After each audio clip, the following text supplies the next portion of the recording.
इन साथियों, आप सभी लोगों को आज की इस महामैराथन क्लास में आप सभी लोगों का साथियों मोस्ट वेलकम है। आज के इस सेशन में दोस्तों आपके लिए लगभग 5 से 6 पेपर प्रीवियस ईयर हम लोग दोस्तों कंप्लीट करने वाले हैं आज की इस क्लास में। और ये सेशन आप लोगों को अच्छे से याद रखना है। सिर्फ ये सेशन 6 to 8 के लिए नहीं, 1 to 5 के लिए भी उतना दोस्तों इंपॉर्टेंट है जितना 6 to 8 के लिए। तो आप सभी लोगों से हाथ जोड़कर यही रिक्वेस्ट है कि आज का सेशन जब आप सभी लोग अंत तक अटेंड करेंगे तो आपको लगभग दोस्तों जो आपका 8 फरवरी को एग्जाम होने वाला है 5 से 8 क्वेश्चन दोस्तों आज के ही सेशन से देखने को मिलेंगे। तो प्लीज आप सभी लोग इस सेशन को अंत तक जरूर देखें, क्योंकि सीडीपी का लेवल दोस्तों आपके थोड़ा बहुत इधर उधर रहता है, बाकी दोस्तों सेम ही रहता है। तो आप लोग सभी लोग जरूर इस सेशन को अटेंड करिए और आप लोग अपना स्कोर भी हमको कमेंट बॉक्स में बताना कि आज के इस सेशन में 30 क्वेश्चन जो होने वाले आपने उसमें से कितने सही किए। चलिए दोस्तों हम लोग इस सेशन को स्टार्ट करते हैं। पहला क्वेश्चन क्या कहता है साथियों, कहा गया कि कौन सा प्रश्न बच्चों के समालोचनात्मक व रचनात्मक चिंतन को बढ़ावा देता है। यानी किस तरीके के प्रश्न ऐसे होंगे जो एक बच्चा है उसके समालोचनात्मक चिंतन और रचनात्मक चिंतन को क्या है साथियों बढ़ाने का काम करेंगे। तो वो प्रश्न आपका दोस्तों, पहले आप लोग चारों ऑप्शन अपने पढ़िए और अपना जवाब बताइए। तो यहां पर साथियों इस क्वेश्चन का जो राइट जवाब होगा वो यह हो जाएगा कि पानी के बचाव के लिए सबसे अच्छा तरीका कौन सा हो सकता है और क्यों। इस तरीके के प्रश्न बच्चों के समालोचनात्मक चिंतन और रचनात्मक चिंतन को दोस्तों बढ़ाने का काम करते हैं। एंड नेक्स्ट क्वेश्चन आपसे पूछा गया था कि समालोचनात्मक चिंतन में प्रमाण की क्या भूमिका होती है। तो जो भी आपका साथियों समालोचनात्मक चिंतन होगा, अगर उसमें परिणाम के बारे में बात करता है, प्रमाण के बारे में, तो वो दोस्तों आपका उसकी भूमिका में ये हो जाएगा कि प्रमाण का तार्किक और सुनियोजित रूप से मूल्यांकन किया जाना चाहिए। ठीक है दोस्तों, तो दूसरे का विकल्प आपका ये बिल्कुल राइट हो जाएगा। नेक्स्ट क्वेश्चन आपसे समावेशी शिक्षा के बारे में पूछा गया। कहा गया कि समावेशी जो आपकी समावेशी शिक्षा है दोस्तों, इसमें क्या शामिल है। तो आपकी समावेशी शिक्षा में शामिल क्या है, तो आप लोग पहले ऑप्शन पढ़िए अपने सारे। तो इस क्वेश्चन का जो राइट जवाब होगा वो यह हो जाएगा कि व्यक्तिगत अंतरों की पहचान के परिणाम स्वरूप पाठचर्या में क्या करना, लचीलापन। यही आपकी समावेशी शिक्षा का मतलब हो जाएगा। तो इस तरीके से तीसरे का विकल्प आपका डी बिल्कुल राइट हो जाएगा। क्वेश्चन नंबर 4 कहता है निम्नलिखित कथनों को पढ़िए तथा सही विकल्प का चयन कीजिए। तो पहले हम लोग साथियों अभिकथन कहता है कि बच्चों में संज्ञानात्मक विकास पर भाषा के प्रभाव पर जीन पियाजे और लेओ वाइगोत्स्की के दृष्टिकोण में भिन्नता है। फिर कहा गया कारण क्या कहता है, खोज अधिगम में शिक्षक अवसर प्रदान करता है और विद्यार्थी स्वयं जानकारी प्राप्त करने के लिए उन्मुख होते हैं। तो याद रखना दोस्तों, यहाँ पर फर्स्ट और सेकंड दोस्तों दोनों बातें आपकी सही हैं, लेकिन यहाँ पर याद रखना ए आर दोनों सही हैं, परंतु आर जो है वो ए की सही व्याख्या नहीं है। इस तरीके से क्वेश्चन नंबर 4 का विकल्प आपका बी दोस्तों बिल्कुल राइट हो जाएगा। यानी अभिकथन और कारण सही है, लेकिन दोस्तों सही व्याख्या नहीं कर रहे हैं। क्वेश्चन नंबर 5 आप लोगों से पूछता है, इसको बहुत ही ध्यान से समझना। कहा गया निम्नलिखित में से कौन सा समूह उन विशिष्टताओं का साथियों सही ढंग से उल्लेख करता है जो प्रतिभाशाली विद्यार्थियों और कक्षा में अन्य विद्यार्थियों के बीच आमतौर पर भिन्न होते हैं। तो सबसे पहला आपका विकल्प क्या कह रहा है, कहता है कि समझ की अग्रवर्ती गहनता। जी बिल्कुल दोस्तों, ये तो बात आपकी सही है। फिर कह रहा है सीखने की तेज गति। जी बिल्कुल दोस्तों। फिर कहता है कि समझ के लिए दूसरों पर अधिक निर्भरता। जी बिल्कुल, ऐसी तो बात आपकी दोस्तों बिल्कुल, ये आपका विकल्प सही नहीं होगा। शारीरिक विकास में तेज गति, ऐसा भी दोस्तों नहीं। तो ए और बी आपके किस ऑप्शन में है दोस्तों, तो ए और बी आपके विकल्प डी बिल्कुल सही हो जाएगा। ठीक है, क्वेश्चन नंबर हम लोग नेक्स्ट देखते हैं।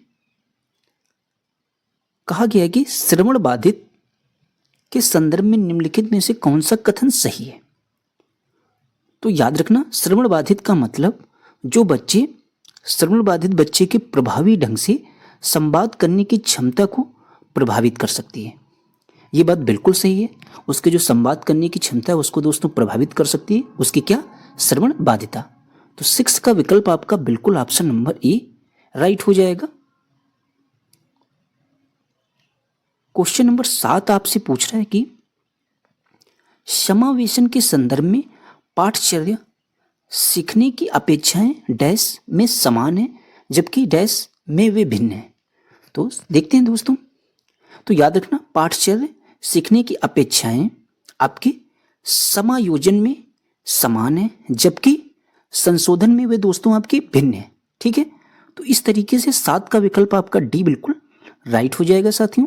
नेक्स्ट क्वेश्चन आपसे क्या कह रहा है, अगर आपकी एक संरचनावादी सिद्धांतकारों के अनुसार अगर पूछा जाए एग्जाम में कि निम्नलिखित में से इसमें से कौन सा कथन सही नहीं होगा, साथियों नेगेटिव क्वेश्चन पूछा गया, तो आप लोग चारों ऑप्शनों को बहुत ही ध्यान से पढ़िए। पहला कहा गया ज्ञान व्यक्तिपरक है, जी बिल्कुल साथियों। फिर कहा गया शिक्षार्थी अपने सामाजिक और सांस्कृतिक संदर्भ में ज्ञान की रचना करते हैं, जी बिल्कुल साथियों करते हैं। फिर कहा गया प्रभावी अधिगम सुनिश्चित करने के लिए शिक्षार्थियों को बाहरी रूप से प्रेरित करने की आवश्यकता होती है, साथियों बाहरी रूप से नहीं आंतरिक रूप से प्रेरित करने की आवश्यकता होती है। तो निगेटिव पूछा गया था, तो आपका निगेटिव दोस्तों क्वेश्चन 8 का विकल्प सी बिल्कुल राइट हो जाएगा साथियों। उम्मीद कर रहे हैं आप लोग चीज़ों को अच्छे से समझ रहे होंगे, आप लोग क्वेश्चन के जवाब भी साथियों सही दे रहे होंगे। कहा गया है कि नेक्स्ट क्वेश्चन में कौन सा आंतरिक अभिप्रेरणा का उदाहरण है, तो आपकी जो आंतरिक अभिप्रेरणा होती है इनमें से कौन सा उसका उदाहरण है, तो आप लोग सारे ऑप्शनों को ध्यान से पढ़ेंगे। यहाँ पर कह रहा है व्यक्तिगत आनंद के लिए एक वाद्य यंत्र बजाना, ये आपके साथियों आंतरिक प्रेरणा का उदाहरण हो जाएगा। ठीक है, नेक्स्ट कहते हैं 9 का विकल्प आप लोग बी बिल्कुल राइट हो जाएगा। 10 नंबर अभिकथन और कारण फिर से क्वेश्चन आया है। कहा गया कि अभिकथन कहता है शिक्षकों को विद्यार्थियों में विशेष जाति समूह के बारे में रूढ़िवादिता को तोड़ने के लिए कड़ी मेहनत करनी चाहिए, जी बिल्कुल दोस्तों करनी चाहिए। फिर कहा गया शिक्षा का चयन, शिक्षा का एक प्रमुख उद्देश्य विद्यार्थियों को समालोचनात्मक आत्मचिंतन के लिए प्रोत्साहित करना है, जी बिल्कुल दोस्तों ये भी बात सही है। तो यहाँ पर आपका जो सही विकल्प होगा वो option number D A R दोनों सही हैं तथा आर ई की सही व्याख्या भी है। आप लोग अच्छे से याद रखना, अभिकथन और कारण के क्वेश्चन आपके 2 से 3 सीडीपी में ही देखने को मिलेंगे, तो आप लोग इस क्वेश्चन को बहुत ही ध्यान से करना। क्वेश्चन नंबर 11 क्या कह रहा है, देखिए क्वेश्चन आपको इतने विकल्प आपको बड़े दिख रहे हैं, लेकिन इसका क्वेश्चन का बहुत ही आप लोग आसानी से जवाब दे सकते हैं। कहा गया महारत या निपुणता, लक्ष्य और प्रदर्शन लक्ष्य में क्या अंतर है, तो महारत आप लोग समझते होंगे किसी भी एक सब्जेक्ट में पूरी तरीके से आप उसमें महानता प्राप्त कर लें, उसी को महानता या निपुणता कहते हैं। तो 11 नंबर जो क्वेश्चन है दोस्तों, इसका जो सही जवाब होगा, आप लोग पहले पढ़िए सारे ऑप्शन। विकल्प बी में आपसे कहता है कि महारत लक्ष्य अपने कौशल और कार्य की समझ में सुधार करने पर केंद्रित होते हैं। ठीक है, अगर आपको किसी में महारत हासिल करना है तो उसमें जो भी त्रुटियां आपकी हो रही हैं उसमें आपको सुधार करना चाहिए, तभी दोस्तों आप लोग उसमें महारत हासिल कर सकते हैं। फिर कहा गया जबकि जो लक्ष्य और प्रदर्शन होता है साथियों, जो लक्ष्य होता है इसमें क्या होता है, जबकि प्रदर्शन लक्ष्य इसमें उच्च ग्रेड प्राप्त करने या बाहरी पुरस्कार प्राप्त करने पर केंद्रित होते हैं। तो आप लोग महारत और प्रदर्शन लक्ष्य में दोनों में मतलब समझ गए होंगे। नेक्स्ट क्वेश्चन आपसे क्या पूछता है, इसको भी हम लोग समझते हैं। यहां पर बताया गया कि भाई बहन के रिश्ते या रिश्तों में क्या होता है, तो आप लोग सारे ऑप्शन पढ़िए। तो पहला ऑप्शन आपसे कहते हैं माता पिता और साथियों के साथ संबंधों से भिन्न होते हैं और बाल्यावस्था में समाजीकरण में महत्वपूर्ण भूमिका निभाते हैं। तो इस तरीके से 12 का विकल्प आपका ऑप्शन नंबर ए बिल्कुल राइट हो जाएगा। नेक्स्ट क्वेश्चन आपसे कहता है कि अभिकथन कहता है बच्चों के बीच विकासात्मक दरों में काफी भिन्नताएं होती हैं, जी बिल्कुल दोस्तों ये तो बात सही है। फिर कहता है विकासात्मक अंतर आनुवंशिक और अनुभवात्मक विविधताओं की जटिल अंतःक्रिया का एक अनिवार्य परिणाम है, जी बिल्कुल दोस्तों ये भी बात सही है। तो इस तरीके से विकल्प आपका ए और दोनों सही है, आर ए की सही व्याख्या भी है। पर क्वेश्चन का आप लोग जवाब समझ गए होंगे कि ऑप्शन नंबर डी राइट है। क्वेश्चन नंबर हम लोग नेक्स्ट देखते हैं आपसे क्या पूछ रहे हैं। कहा गया निम्नलिखित कथन में से विकास के किस सिद्धांत को दर्शाया गया है, जो बच्चे अपने शुरुआती वर्षों में भाषा सीखने के लिए अनुकूल वातावरण से वंचित रहते हैं उन्हें बाद के जीवन में भाषा चुनने में थोड़ी कठिनाई होती है। तो याद रखना दोस्तों, ऐसा इसलिए होता है भाषा के विकास का एक संवेदनशील काल होता है, ठीक है, इसीलिए दोस्तों उनको कठिनाई होती है बाद में भाषा चुनने में। तो इस तरीके से क्वेश्चन नंबर 14 का विकल्प डी राइट हो जाएगा। नेक्स्ट कह रहा है 15 नंबर क्वेश्चन आप लोगों से, वह विद्यार्थी जो पठन वैकल्य से जूझ रहे हैं को पढ़ना सिखाया जा सकता है, तो किस तरीके से दोस्तों सिखाया जा सकता है।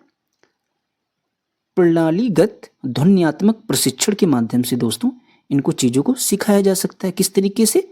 आपके प्रणालीगत ध्वन्यात्मक प्रशिक्षण के माध्यम से। तो 15 का विकल्प डी बिल्कुल साथियों राइट हो जाता है कि बोध आधारित शिक्षण का अंतर्निहित सिद्धांत या विश्वास है कि, क्या दोस्तों विश्वास हो जाएगा आपके बोध आधारित शिक्षण का? तो आप लोग सारे ऑप्शन पढ़िए दोस्तों। विकल्प सी आपसे कहता है ऐसा करने के लिए एक सुविधाजनक वातावरण प्रदान किए जाने पर शिक्षार्थी ज्ञान का निर्माण कर सकते हैं। तो विकल्प आपका सी बिल्कुल राइट हो जाएगा इस क्वेश्चन का जवाब। नेक्स्ट क्वेश्चन कहता है जटिल समस्याओं से जूझ रहे अमन की समस्या समाधान कौशल विकसित करने में एक शिक्षक किस प्रकार मदद कर सकते हैं?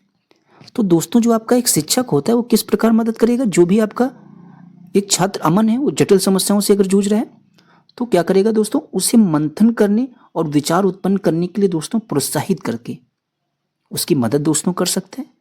तो इस तरीके से विकल्प आपका ए बिल्कुल राइट हो जाएगा 17 नंबर क्वेश्चन का। नेक्स्ट आप लोगों से पूछता है कि माध्यमिक कक्षाओं में अधिगम के लिए एक अनुकूल कक्षा का वातावरण किस बात पर केंद्रित होता है? तो आपकी शर्मिंदगी व डर पर केंद्रित होगा? जी बिल्कुल नहीं साथियों, आपके सहकारी अधिगम पर दोस्तों केंद्रित होता है। बिल्कुल। तो 18 का विकल्प दोस्तों आपका विकल्प ऑप्शन नंबर बी बिल्कुल राइट हो जाएगा। नेक्स्ट क्वेश्चन कहता है कि लेओ वाइगोस्की का मानना था कि विकास कैसे होता है? प्रकृति में असतत है। जी बिल्कुल, ऐसा तो मानना नहीं था उनका। नेक्स्ट ऑप्शन आपसे कहता है आनुवांशिक और प्रोग्रामिंग का खुलासा है। जी बिल्कुल नहीं। सीधे परिपक्वता के परिणाम से होता है? ऐसा भी नहीं है। सीधे सामाजिक संपर्क के परिणाम से होता है। ये बिल्कुल बात आपकी साथियों राइट हो जाएगी। तो विकल्प आपका 19 का सही जवाब ऑप्शन नंबर डी है। क्वेश्चन नंबर 20 कहता है पियाजे के अनुसार गुणात्मक रूप से 4 विभिन्न अवस्थाएं। तो सारे विकल्प दोस्तों आप लोग पढ़िए। तो आप लोग विकल्प डी पढ़ेंगे। कहता है बच्चों के विकास के सार्वभौमिक पैटर्नों का प्रतिनिधित्व करती हैं। जो भी पियाजे की 4 गुणात्मक रूप से अवस्थाएं हैं वो किस बात का प्रतिनिधित्व करती हैं? बच्चों के विकास का सार्वभौमिक पैटर्नों का। नेक्स्ट क्वेश्चन आपसे कहता है कौन सी पियाजे के संज्ञानात्मक विकास के सिद्धांत की सीमा है? तो इनमें से दोस्तों कौन सी सीमा हो जाएगी पियाजे के संज्ञानात्मक विकास की? तो आप लोग सारे ऑप्शन ध्यान से पढ़िए। तो विकल्प डी आपसे कहता है यह संज्ञानात्मक विकास पर संस्कृति और सामाजिक कारकों के प्रभाव को ध्यान में नहीं रखता है। ठीक है दोस्तों, ये बात बिल्कुल सही हो जाएगी। पियाजे के सिद्धांत की सीमा है। तो इस तरीके से 21 का विकल्प आपका डी बिल्कुल राइट हो जाएगा। तो दोस्तों याद रखना इस बात को कि जो वह है संज्ञानात्मक विकास पर क्या होता है, वो संस्कृति और सामाजिक कारकों के प्रभाव को ध्यान में नहीं रखता है। नेक्स्ट विकल्प आपसे नेक्स्ट क्वेश्चन क्या कहते हैं? कहा गया कथनों को पढ़िए और सही विकल्प का चयन कीजिए। तो यहां पर बताया गया आप लोगों से प्रत्येक वर्ष लता जो कि कक्षा, तो साथियों हम लोग अभिकथन पढ़ रहे थे कि प्रत्येक वर्ष लता जो कि कक्षा 7 की शिक्षिका है, उनके क्षेत्रों में करियर पर चर्चा करने के लिए एक महिला गणित प्रोफेसर और एक पुरुष नर्स को अपनी कक्षा में आमंत्रित करती है। कारण कहता है लैंगिक अंतर जन्मजात है और समाज के माध्यम से अधिग्रहित नहीं है। तो यहाँ पर याद रखना दोस्तों आपका अभिकथन तो सही है लेकिन कारण दोस्तों आपका गलत है। तो ए सही है परंतु आर क्या है? गलत है। तो 22 का विकल्प आपका दोस्तों ए बिल्कुल सही हो जाएगा। नेक्स्ट क्वेश्चन आपसे पूछता है कि एक प्रगतिशील कक्षा में विद्यार्थी क्या करता है? दोस्तों आप लोग ध्यान से पढ़िए। तो जो भी आपकी प्रगतिशील कक्षा होगी उसमें विद्यार्थी का काम यह होगा कि वो अधिक प्रश्न नहीं पूछता। ये तो बात दोस्तों गलत हो जाएगी। अगर अधिक प्रश्न नहीं पूछेगा तो प्रगतिशील कक्षा में विद्यार्थी है ही नहीं। कहा गया शिक्षक से प्रश्न पूछता है। जी बिल्कुल, एक दूसरे से प्रश्न पूछते हैं ये भी सही है, स्वयं से प्रश्न पूछते हैं ये भी सही है। तो इस तरीके से बी सी डी आपके विकल्प सही हो जाएंगे इस क्वेश्चन के। नेक्स्ट क्वेश्चन आपसे कहता है कि पुल्लिंग और स्त्रीलिंग होने से जुड़ी अपेक्षाओं को खाली स्थान कहा जाता है और फिर इन्हें खाली स्थान सीखा जाता है। तो याद रखना दोस्तों जो भी आपकी पुल्लिंग या स्त्रीलिंग होने से जुड़ी अपेक्षाएं इनको जेंडर भूमिकाएं कहा जाता है। क्या कहा जाता है दोस्तों? जेंडर भूमिकाएं कहा जाता है। और इन्हें बाल्यावस्था की सभी अवस्थाओं से लेकर वयस्कता में भी सीखा जाता है। तो विकल्प आपका 24 का ऑप्शन नंबर ए साथियों बिल्कुल राइट हो जाएगा। नेक्स्ट क्वेश्चन कहता है बुद्धि के संदर्भ में निम्नलिखित में से कौन सा दृष्टिकोण शिक्षार्थियों के बीच विविधता के सम्मानपूर्ण विचार का समर्थन करता है? तो कौन दोस्तों समर्थन करता है? आप लोग सारे ऑप्शनों को ध्यान से पढ़िए। तो यहाँ पर विकल्प आपसे डी कहता है कि बुद्धि कैसी होती है आपकी, बहुआयामी है और समय के साथ बदल सकती है। जी बिल्कुल दोस्तों, आप लोग 25 नंबर क्वेश्चन समझ गए, विकल्प डी आपका सही हो जाएगा। क्वेश्चन नंबर 26 कहता है कि निम्नलिखित में से किसने सामान्य बुद्धि की अवधारणा की आलोचना की और बुद्धि का एक वैकल्पिक सिद्धांत प्रस्तावित किया? तो याद रखना दोस्तों, बुद्धि के एक वैकल्पिक सिद्धांत जिन्होंने प्रस्तावित किया था उनका नाम हार्वर्ड गार्डनर था। ठीक है, तो 26 का विकल्प आपका ऑप्शन नंबर डी राइट है। हम लोग 27 नंबर क्वेश्चन समझते हैं। कहा गया कि लॉरेंस कोहलबर्ग के सिद्धांत की आलोचना कैरल गिलिगन द्वारा क्या की गई थी? तो आप लोग ध्यान से पढ़िए सारे विकल्प। तो पहला विकल्प कहता है नैतिक तर्क में लैंगिक भिन्नताओं की उपेक्षा करने के लिए की गई थी। याद रखना दोस्तों। तो इस तरीके से 27 का विकल्प आपका ऑप्शन नंबर ए बिल्कुल राइट हो जाएगा। नेक्स्ट क्वेश्चन कहता है एक शिक्षिका अपने विद्यार्थियों को अभिसंज्ञानात्मक कौशल विकसित करने में मदद करना चाहती है, तो निम्नलिखित में से कौन सी रणनीति सबसे प्रभावी होगी? तो आपकी जो इनमें से सबसे प्रभावी रणनीति क्या हो जाएगी दोस्तों? आप लोग ध्यान से सारे ऑप्शनों को पढ़िए। तो ये आपका विकल्प बी कहता है विद्यार्थियों को प्रोत्साहित करना कि वे स्वयं अपने अधिगम पर चिंतन करें और अपनी प्रगति का मूल्यांकन करें। यही साथियों सबसे प्रभावशाली रणनीति हो जाएगी आपकी। तो 28 का विकल्प आपका बी बिल्कुल राइट हो जाएगा। नेक्स्ट क्वेश्चन आपसे कहता है निम्नलिखित कथनों को पढ़िए। अभिकथन दोस्तों क्या कह रहा है आपका, बहुत ही ध्यान से दोस्तों समझना। कहता है शिक्षकों को संकल्पना को मजबूत करने के लिए विद्यार्थियों को अपने स्वयं के संकल्पना के उदाहरण और गैर उदाहरणों की पहचान करने के लिए कहना चाहिए। जी बिल्कुल दोस्तों कहना चाहिए। कारण कहता है उदाहरणों के बारे में सोचने से संकल्पना को मजबूत किया जाता है, जबकि गैर उदाहरण विद्यार्थियों को भ्रमित करते हैं। तो देखा जाए दोस्तों बात आपकी अभिकथन और कारण दोनों सही है, लेकिन यहां पर साथियों गैर उदाहरण विद्यार्थियों को भ्रमित करते हैं, ये बात साथियों बिल्कुल आपकी गलत हो जाएगी, ऐसा नहीं है। तो यहां पर साथियों इस तरीके से अगर पूछा जाए आप लोगों से कौन सा विकल्प इस क्वेश्चन का सही होगा 29 नंबर क्वेश्चन का, तो आप लोग याद रखना विकल्प आपका ऑप्शन नंबर ए सही हो जाएगा कि ए सही है, परंतु आर साथियों क्या है आपका गलत हो जाएगा। ठीक है, आप लोग जरूर याद रखना, क्योंकि याद रखना जो आपके गैर उदाहरण होते हैं इनके बारे में भी सोचने से संकल्पना को मजबूत किया जाता है। नेक्स्ट क्वेश्चन हम लोग देखते हैं। कहा गया कि अधिगम के सामान्य सिद्धांत बताते हैं कि विद्यार्थी बेहतर रूप से सीखते हैं यदि शिक्षक, तो बेहतर रूप से कब सीखते हैं कि जब शिक्षक क्या करे पहले अवधारणा का संपूर्ण रूप से परिचय दे और फिर उसकी बारीकियों पर आए। तो इस तरीके से जो है विद्यार्थी बेहतर रूप से सीखते हैं किसी भी चीज को। एग्जाम दोस्तों आपके 9 जनवरी 2023 को हुआ था। ये साथियों आज के पेपर 6 to 8 वाला हम लोग सॉल्यूशन करेंगे, और ऐसा नहीं ये सेशन आपके 6 to 8 के लिए। पहला क्वेश्चन आप लोगों से पूछता है कि विकास का कौन सा पहलू समाज के कौशल मूल्य व रवैये के अधिग्रहण व अंतर्वैयक्तिक रिश्ते बनाने में से संबंधित है? तो दोस्तों आपका जो सामाजिक विकास होता है ये आपके अंतर्वैयक्तिक रिश्ते बनाने से संबंधित हो जाएगा। तो फर्स्ट का जवाब आपका ऑप्शन नंबर बी बिल्कुल दोस्तों राइट हो जाएगा। हम लोग देखते हैं नेक्स्ट क्वेश्चन आपसे क्या कहता है। कहा गया कि निम्न में से कौन से कारक बच्चे के संपूर्ण विकास के लिए जिम्मेदार है? तो दोस्तों कौन से कारक हैं जो आपका बच्चे के संपूर्ण विकास के लिए जिम्मेदार होंगे? तो पहला आपसे ऑप्शन कहता है आनुवंशिकता। जी बिल्कुल दोस्तों है, ठीक है। इसके बाद में सेकंड आपसे कहता है भौतिक वातावरण भी साथियों आपका होता है। फिर आपसे कहता है सामाजिक परिवेश। तो ये साथियों तीनों चीजें आपके बच्चे के संपूर्ण विकास के लिए जिम्मेदार होती हैं। तो 1, 2, 3 आपकी विकल्प ऑप्शन नंबर डी बिल्कुल दोस्तों राइट हो जाएगा। क्वेश्चन नेक्स्ट हम लोग देखते हैं क्या कहते हैं। पूछा गया आप लोगों से है कि वह प्रक्रिया जिसमें एक बच्ची अपने माता पिता समकक्षी व अन्य महत्वपूर्ण व्यक्तियों से अंतःक्रिया करके सामाजिक कौशल, विचार व मूल्य सीखती है, तो वह दोस्तों क्या कहलाएगी? तो वो दोस्तों सामाजिकरण कहलाती है ऐसी क्रिया। तो थर्ड का जवाब आपका ऑप्शन नंबर बी साथियों बिल्कुल राइट है। फोर्थ क्वेश्चन कहता है पियाजे के सिद्धांत के अनुसार उस प्रक्रिया को जिसमें बच्चे या तो नए स्कीमा का निर्माण करते हैं या अपने स्कीमा में बदलाव करते हैं, तो इसको दोस्तों हम लोग क्या कहेंगे? तो याद रखना साथियों, इसको हम लोग संतुलीकरण कहते हैं। ठीक है, फोर्थ का जवाब आपका ऑप्शन नंबर सी बिल्कुल राइट हो जाएगा दोस्तों। नेक्स्ट क्वेश्चन नंबर 5 आपसे क्या पूछ रहा है?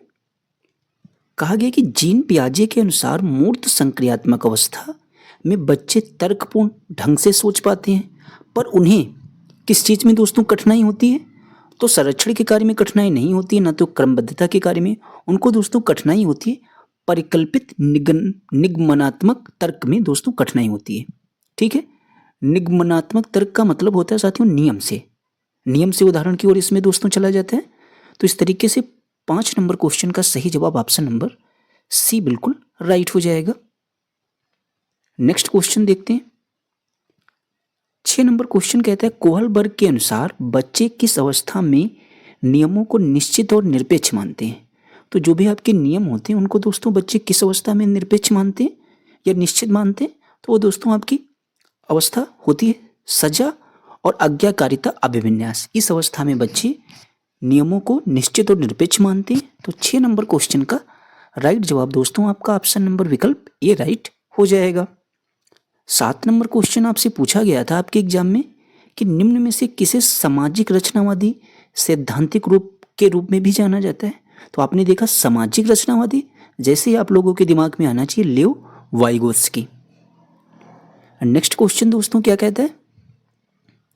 कहा गया कि एक कक्षा में विद्यार्थी समूह में कार्य कर रहे हैं तथा प्रत्येक को समझ रहे हैं। शिक्षिका यह देखती है कि एक समूह के सभी सदस्य आगे नहीं बढ़ पा रहे हैं, वह उन्हें इशारा व संकेत देकर उनकी सहायता करती है तथा पुनः उन्हें उनके प्रयासों पर छोड़ देती है। कक्षा में कौन सा प्रत्यय प्रयोग हो रहा है? साथियों याद रखना, किसी को सहायता देना या संकेत देना किसी भी प्रकार से, वहां पर दोस्तों प्रयोग हो रहा है पाड़ का। ठीक है, आप लोग जरूर याद रखना। 8 नंबर क्वेश्चन का विकल्प आपका ऑप्शन नंबर बी बिल्कुल राइट हो जाएगा दोस्तों। बहुत ही इंपॉर्टेंट क्वेश्चन है, बहुत बार आपके एग्जाम में आया है। नेक्स्ट क्वेश्चन हम लोग समझते हैं। यहां पर आपसे अगर एग्जाम में पूछा जाए कि एक प्रगतिशील कक्षा की विशेषता क्या होती है, तो दोस्तों उसमें आपके शिक्षक की गतिशीलता भी जरूरी है, लचीला समूहकरण भी होना चाहिए, समूहीकरण, बच्चों की स्वायत्तता भी होनी चाहिए और बहुत सारी सामग्रियों का प्रावधान भी होना चाहिए। तो ये सारे विकल्प आपके, सारी विशेषताएं प्रगतिशील शिक्षा की होती है, प्रगतिशील कक्षा की। तो यहाँ पर विकल्प आपका ऑप्शन नंबर डी दोस्तों बिल्कुल राइट हो जाएगा। क्वेश्चन नंबर 10 आपसे कहता है कौन सी बुद्धि में शामिल है बिंबों का कुशलतापूर्वक संचलन करने की क्षमता, आलेख के कौशल और तर्क उनका जिनकी 2 से अधिक विमितियां हैं? तो याद रखना क्वेश्चन, जिनकी 2 से अधिक विमितियां हैं दोस्तों, तो 10 का जो विकल्प है वो तर्क गणितीय बुद्धिमत्ता में ऐसा होता है, इस बुद्धि में सारी चीजें शामिल हैं। तो 10 का विकल्प आपका ऑप्शन नंबर ए बिल्कुल राइट हो जाएगा साथियों। क्वेश्चन आपसे 11 पूछ रहा है कि भाषा व सोच का विकास। तो भाषा व सोच का विकास, पहले आप लोग दोस्तों बताइए कौन सा विकल्प सही है? तो यहां पर विकल्प आपसे सी कहता है भाषा व सोच के विकास के रूप में कि एक दूसरे से परस्पर जुड़ा है दोनों चीजें, क्योंकि दोनों एक दूसरे को असंख्य रूप से प्रभावित करते हैं। तो इस तरीके से 11 का साथियों सही जवाब आपका ऑप्शन नंबर सी बिल्कुल राइट है। नेक्स्ट क्वेश्चन आपसे कहता है कि यह संभावित है कि एक बच्ची जो अपने माता पिता को गैर अनुरूपवादी जेंडर व्यवहार करते हुए देखती है, तो दोस्तों क्या संभावित हो सकता है? आपके चारों विकल्प सामने, आप लोग अच्छे से पढ़िए। तो दोस्तों यहाँ पर यह हो सकता है संभावित कि पारंपरिक जेंडर भूमिकाओं पर सवाल उठाएगी वह। तो 12 का विकल्प दोस्तों ऑप्शन नंबर बी बिल्कुल राइट है। 13 नंबर क्वेश्चन कहता है अपनी कक्षा में विविधता के समायोजन के लिए एक शिक्षक को क्या करना चाहिए? तो अगर आप विविधता में समायोजन करना चाहते हैं, तो अगर आप शिक्षक हैं तो आप क्या करेंगे दोस्तों? आप सारे विकल्प अच्छे से पढ़िए कि ऐसा करेंगे कि छात्रों की सामाजिक सांस्कृतिक पृष्ठभूमि के प्रति संवेदनशील रहना चाहिए, ऐसा दोस्तों नहीं है। फिर कहे समान निर्देश देने चाहिए और व्यक्तिगत मतभेदों की अवहेलना करनी चाहिए। यही दोस्तों विविधता के समायोजन के लिए एक शिक्षक को करना चाहिए।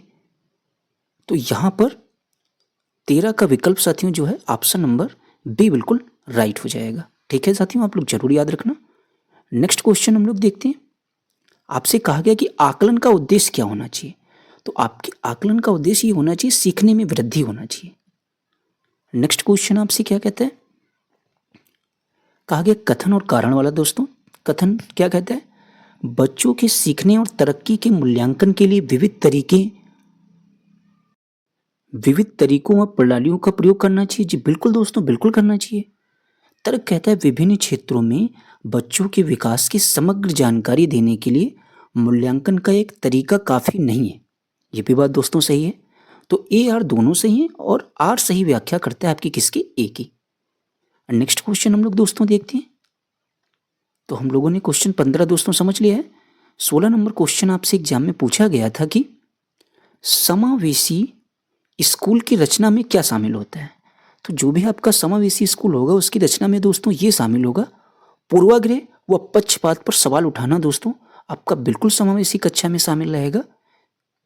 नेक्स्ट क्वेश्चन आपसे कहता है कि निम्न में से कौन सी हस्तक्षेप रणनीति सामाजिक तौर पर वंचित समूह से आने वाले बच्चों के समावेशन में मदद करेगी। तो कौन सी दोस्तों वो हस्तक्षेप होगा। तो आप लोग सारे विकल्प अच्छे से पढ़िए। तो विकल्प आप लोग जब ये देखेंगे, सभी बच्चों की बात को धैर्यपूर्वक सुनना, ये एक ऐसा हस्तक्षेप होता है जो सामाजिक तौर पर जो भी वंचित समूह से बच्चे आते हैं उनके समावेशन में इस कार्य को करने से मदद मिलेगी या मदद करेगा। तो 17 का विकल्प दोस्तों आपका विकल्प ऑप्शन नंबर ई राइट है। 18 नंबर क्वेश्चन पूछता है लेखन कार्य में शब्दों की चूक, धीमी नकल की गति व लिखने में अन्य चुनौतियां किसकी विशिष्ट पहचान है।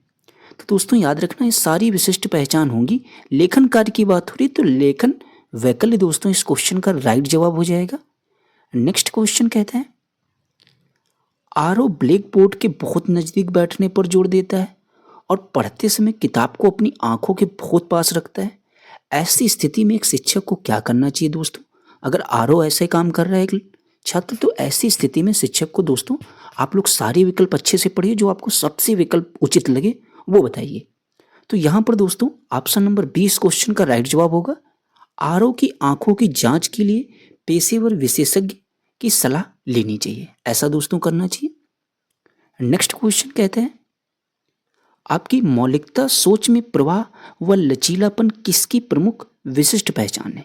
तो दोस्तों किसकी प्रमुख विशिष्ट पहचान हो जाएगी, जो भी आपकी मौलिकता है, सोच में प्रवाह व लचीलापन, ये दोस्तों सारी जो विशिष्ट पहचान होती हैं ये आपकी किसकी अगर एग्जाम में पूछा जाए तो ये दोस्तों आपके सृजनात्मकता की हो जाएंगी। किसके साथियों, सृजनात्मकता की सारी पहचानें हो जाएंगी विशिष्ट। नेक्स्ट क्वेश्चन कहता है कि प्रभावशाली अधिगम के लिए शिक्षिकाओं को अपने विद्यार्थियों में किन कौशलों का विकास करना चाहिए। जी बिल्कुल, समालोचनात्मक सोच का भी विकास करना चाहिए, सृजनात्मकता का भी विकास करना चाहिए, समस्या समाधान कैसे सीखते हैं।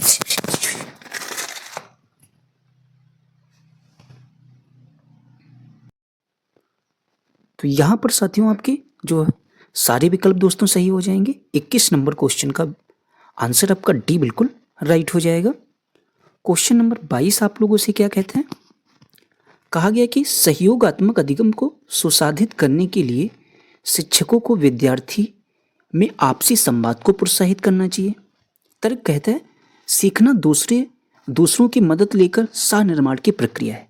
जी बिल्कुल दोस्तों। तो यहाँ पर ए साथियों जो 22 नंबर क्वेश्चन है यहाँ पर ए आर तो दोनों सही हैं, लेकिन आर सही व्याख्या नहीं है ए की, ये बात याद रखना।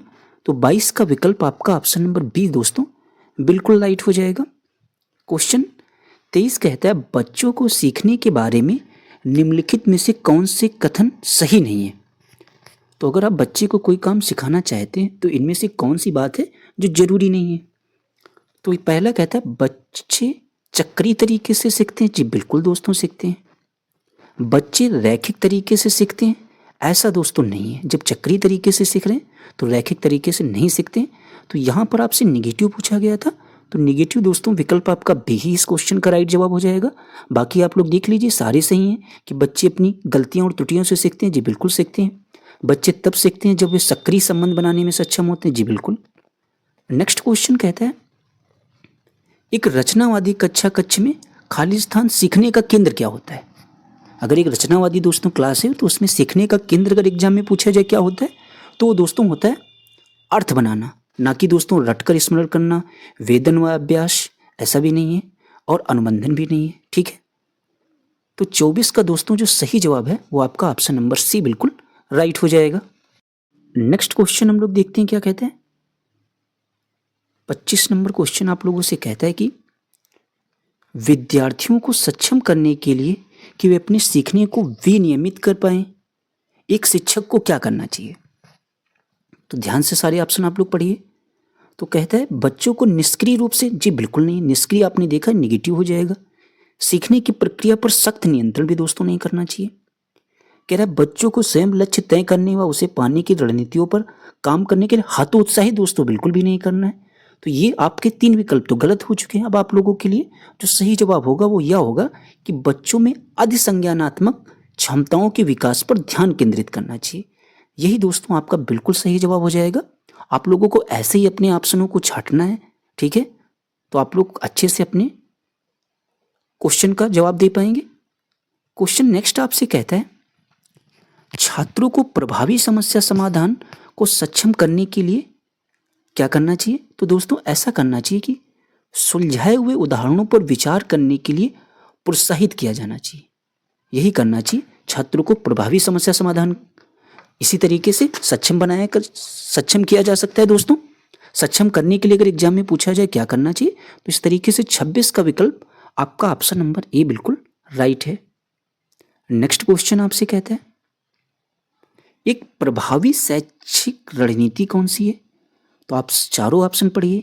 कहता है सीखने की प्रक्रिया पर शिक्षक का पूर्ण नियंत्रण। जी बिल्कुल दोस्तों, ये एक प्रभावी शैक्षिक रणनीति नहीं होगी। कह रहा है सी विकल्प जानकारी को गैर प्रासंगिक बनाना और उससे वियोजित टुकड़ों को याद करना। जी बिल्कुल नहीं।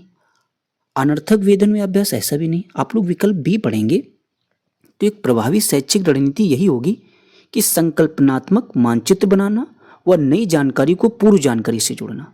यही दोस्तों आपकी एक प्रभावी शैक्षिक रणनीति होगी। तो 27 का विकल्प आपका ऑप्शन नंबर बी राइट हो जाएगा। नेक्स्ट क्वेश्चन कहता है बच्चे अक्सर विभिन्न घटनाओं को समझाने के लिए सहज सिद्धांत गढ़ते हैं। तो ये तो बात दोस्तों जो है बिल्कुल आपकी क्या हो जाएगी, सही हो जाएगी। ठीक है, नेक्स्ट आपसे कहता है कि बच्चे सक्रिय प्राणी हैं जो हमेशा अर्थ बनाने की प्रक्रिया में लगे रहते हैं। जी बिल्कुल दोस्तों, तो यहां पर ए आर दोनों सही हैं और आर सही व्याख्या किसकी? आपके ए की। नेक्स्ट क्वेश्चन हम लोग देखते हैं। कहा गया है कि जब विद्यार्थी महसूस करते हैं कि सीखने की गतिविधियों पर उनका नियंत्रण है, तब उनकी अवप्रेरणा का स्तर खाली स्थान हो जाता है और वे विद्यार्थी बन जाते हैं। तो चलिए देखते हैं दोस्तों। तो यहाँ पर याद रखना, तब उनकी जो अवप्रेरणा का स्तर होता है वो दोस्तों क्या होता है? अधिक होता है, अधिक हो जाता है और वे स्वनियमित विद्यार्थी बन जाते हैं। ठीक है, तो यहाँ पर विकल्प आपका जो ऑप्शन नंबर 29 का ए बिल्कुल राइट हो जाएगा साथियों। 30 नंबर क्वेश्चन देखते हैं क्या कहता है। कहा गया कि इकाया एक प्रारंभिक विद्यालय की गणित की अध्यापिका है। उसकी गणित की कक्षा में वर्ष भर लड़कियों की उपलब्धियां लड़कों की उपलब्धियों से बेहतर रही हैं। इकाया को अपनी कक्षा में दोनों समूहों की उपलब्धि से संतुष्ट होना चाहिए? ऐसा तो दोस्तों नहीं होना चाहिए। परवाह नहीं करनी चाहिए क्योंकि गणित में लड़कों से लड़कियों का बेहतर प्रदर्शन उनका प्राकृतिक नैसर्गिक गुण है? ऐसा भी दोस्तों नहीं है। अपनी कक्षा के लड़कों को अधिक प्रश्न अभ्यास करवाने चाहिए? ऐसा भी दोस्तों नहीं है। तो इसका दोस्तों सही जवाब ऑप्शन नंबर आपका ए हो जाएगा कि गणित की अपनी कक्षा में अपने अभ्यासों और विद्यार्थियों की भागीदारी पर दोस्तों चिंतन करना चाहिए। तो इस तरीके से 30 नंबर क्वेश्चन का जवाब आपका ऑप्शन नंबर ए दोस्तों राइट हो जाएगा। और सॉल्यूशन करने वाले इसके पहले दोस्तों हमने आपको 3 पेपर ऑलरेडी प्रोवाइड करा दिए। तो जिन भी लोगों ने अभी ना देखा उनके सॉल्यूशन आप लोग जरूर देखिए, आपको एग्जाम में वहां से दोस्तों बहुत ही हेल्प मिलेगी। अब सभी लोग कमेंट बॉक्स में बताना। पहला क्वेश्चन अगर दोस्तों आपसे एग्जाम में पूछा जाए कि उन्मुखी लक्ष्य विद्यार्थियों को लंबे समय तक आंतरिक प्रेरणा देगा, तो आंतरिक प्रेरणा किस तरीके से दोस्तों देगा? अधिगम में देगा या प्रतियोगिता में देगा या परिहार में या प्रदर्शन में? तो सबसे पहले आप लोग अपना आंसर बताइए। तो याद रखना दोस्तों, आपका जो प्रदर्शन होगा इसमें उन्मुखी लक्ष्य जो है ये विद्यार्थियों को लंबे समय तक आंतरिक प्रेरणा देने का काम करेगा। नेक्स्ट क्वेश्चन दोस्तों क्या कहता है, कहा गया है कि गतिशील दिव्यांगता निम्नलिखित में से किस क्षेत्र में चुनौती पैदा करती है। तो जो भी आपकी गतिशील दिव्यांगता होगी दोस्तों, ये जो है किस क्षेत्र में चुनौती पैदा करेगी। तो आप लोग पहले अपना आंसर दीजिए। तो यहाँ पर साथियों सी ऑप्शन कहता है कि वस्तुओं के स्थानांतरण संबंधित विशिष्ट क्रियाकलापों का कार्यान्वयन करने में दोस्तों ये चुनौती पैदा करेगी, जो भी आपकी गतिशील दिव्यांगता होती है। नेक्स्ट क्वेश्चन देखते हैं क्या कहते हैं।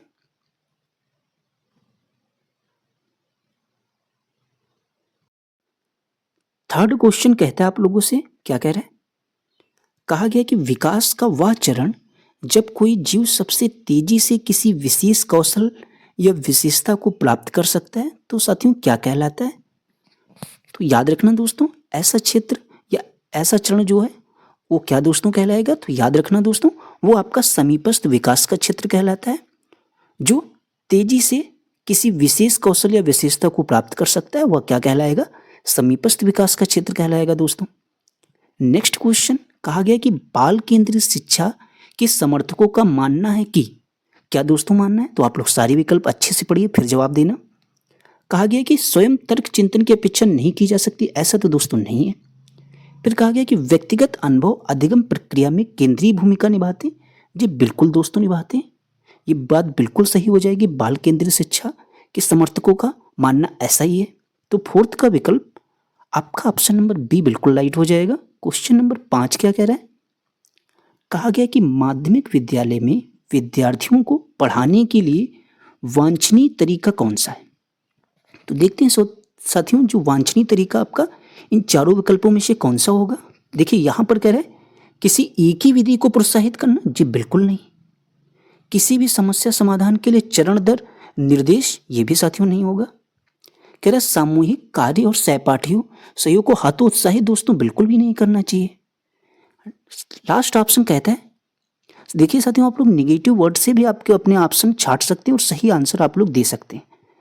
डी ऑप्शन कहता है विद्यार्थियों को समस्या समाधान के लिए बहुविध, जैसे ही आपने देखा बहुविध तो पॉजिटिव शब्द है, तरीकों को खोजने के लिए प्रोत्साहित करना चाहिए, जी बिल्कुल साथियों करना चाहिए। तो ये बिल्कुल दोस्तों आपका सही विकल्प हो जाएगा। ऑप्शन नंबर 5 का सही जवाब दोस्तों डी बिल्कुल राइट हो जाएगा। क्वेश्चन नंबर 6 साथियों क्या पूछता है, आप लोग पहले अच्छे से क्वेश्चन पढ़िए। कहा गया है कि किसी दिए गए विषय पर ज्ञान और संबंधों को व्यवस्थित और प्रस्तुत करने का चित्रात्मक उपकरण क्या कहलाता है। तो देखते हैं दोस्तों क्या कहलाएगा, तो आप लोग बताना। तो ये दोस्तों आपका समप्रत्यय चित्रण कहलाएगा, ठीक है। तो इस तरीके से 6 नंबर क्वेश्चन का सही जवाब ऑप्शन नंबर ए बिल्कुल राइट हो जाएगा। इसमें क्या होता है, जो भी आपके व्यवस्थित और प्रस्तुत करने को चित्रात्मक उपकरण, यही दोस्तों कहलाएंगे जो भी किसके संबंध में, ज्ञान और विकास, साथियों विषय और ज्ञान के संबंध में। तो इस तरीके से 6 नंबर क्वेश्चन का सही जवाब ऑप्शन नंबर ए राइट हो जाएगा। क्वेश्चन 7 क्या कह रहा है, कहा गया है कि विद्यार्थियों के अर्थपूर्ण अधिगम को सुसाध्य करने में निम्न में से कौन सा सहायक है। देखिए अधिगम को सुसाध्य करने में पूछा गया है, तो कौन सा दोस्तों सहायक हो जाएगा। तो आपने जैसे ही देखा ऑप्शन नंबर सी कहता है कि खोज अधिगम और ज्ञान के निर्माण के लिए एक प्रेरक वातावरण, जी बिल्कुल दोस्तों ये विद्यार्थियों के लिए अर्थपूर्ण अधिगम में बिल्कुल सुसाध्य होगा। तो इसलिए 7 का विकल्प आपका ऑप्शन नंबर सी बिल्कुल राइट हो जाएगा।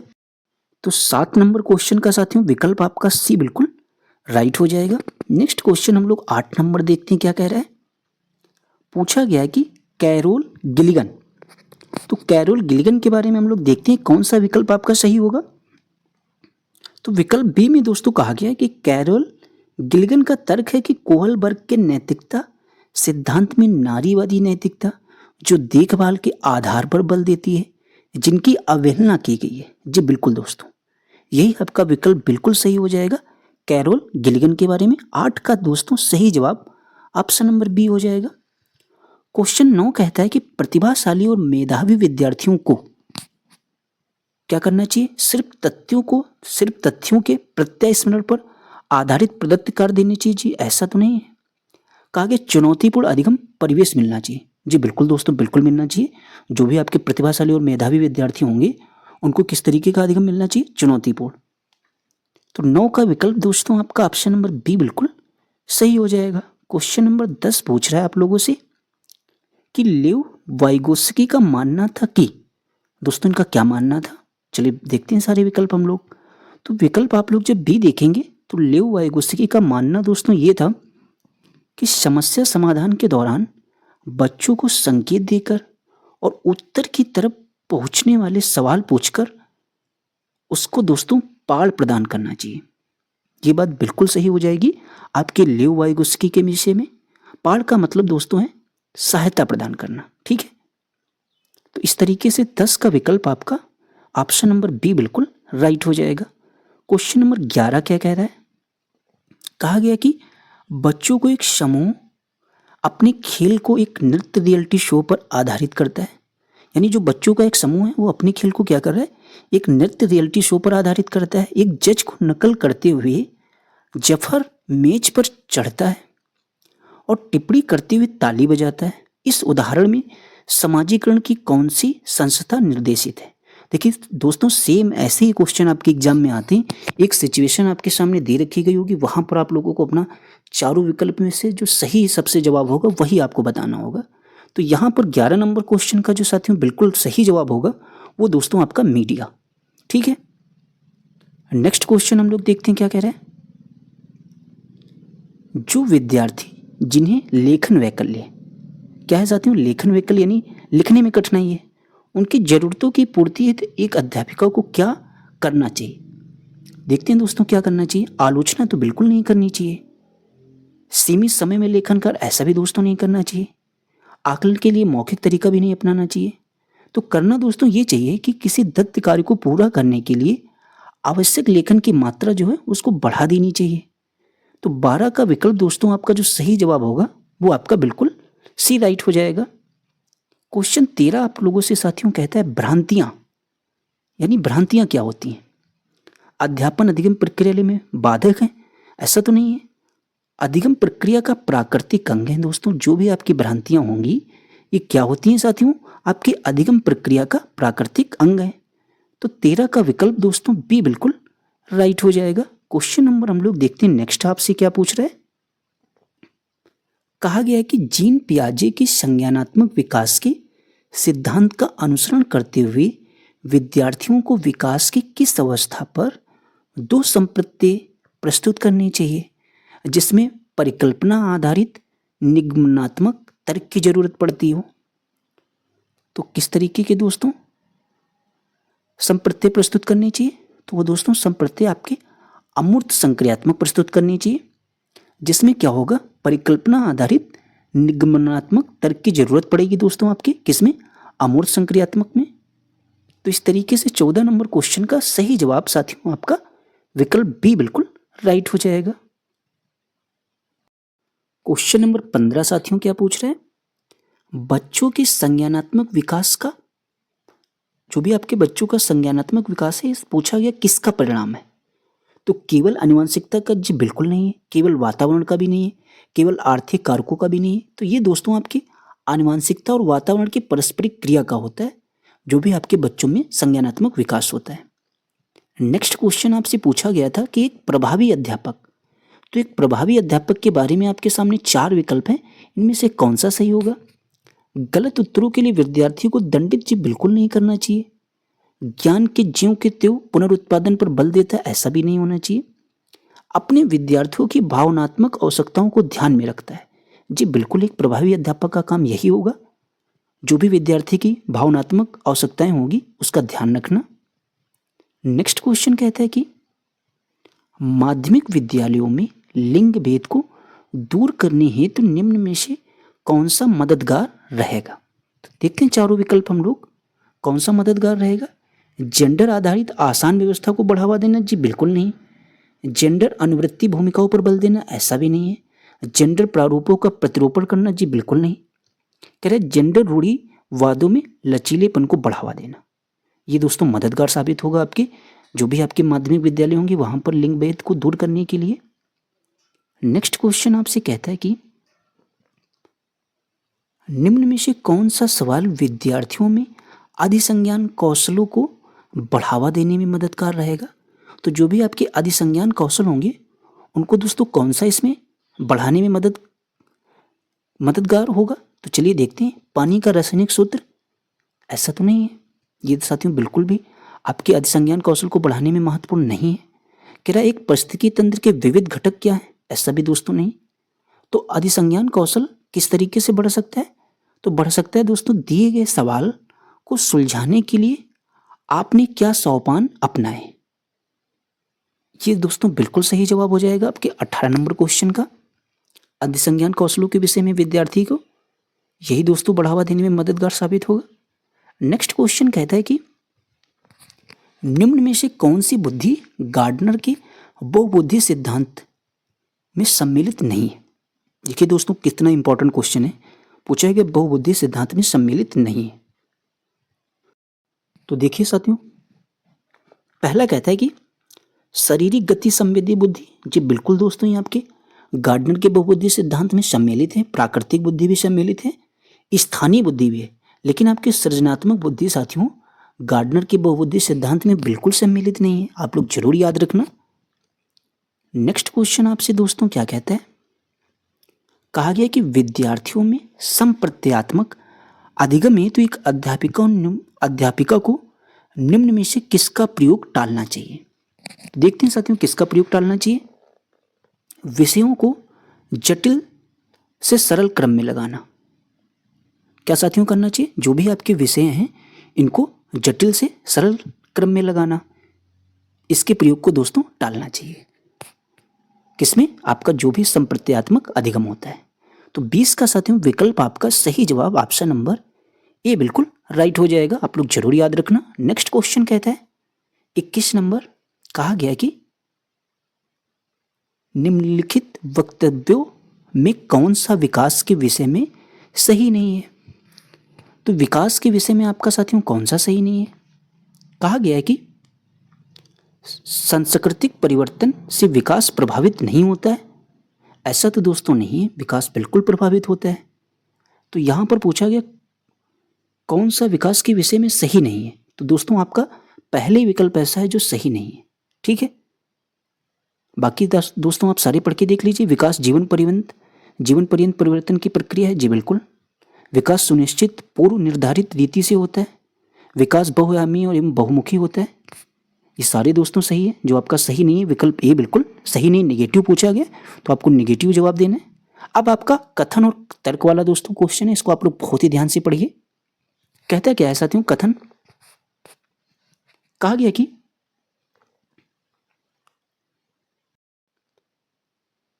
कहता है विद्यार्थियों को अपने आसपास होने वाली विभिन्न घटनाओं के कारणों का अंदाजा लगाने के लिए बढ़ावा देना चाहिए। जी बिल्कुल दोस्तों बढ़ावा देना चाहिए।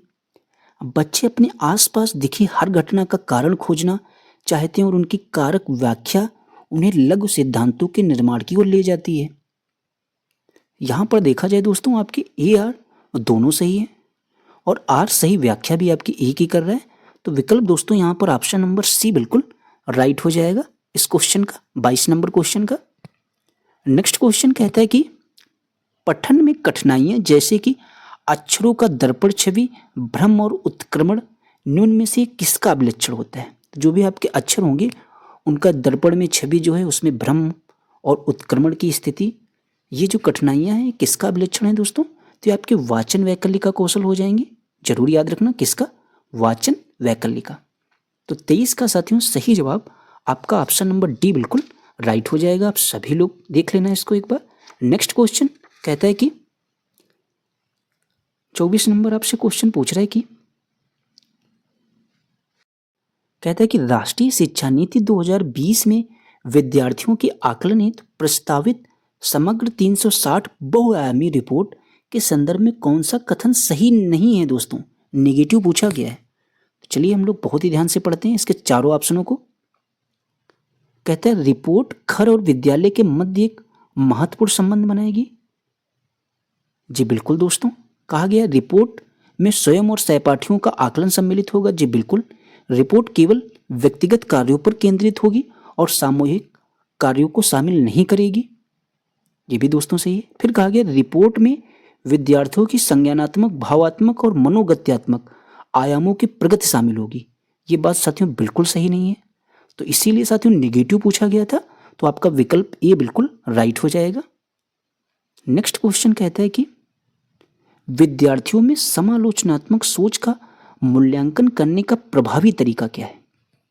तो इनमें से साथियों अगर समालोचनात्मक सोच का मूल्यांकन करना चाहते हैं विद्यार्थियों में, तो सबसे प्रभावी तरीका आपका ये होगा कि बच्चों को प्रश्न पूछने के लिए प्रोत्साहित करना और उनके जवाबों का विश्लेषण करना।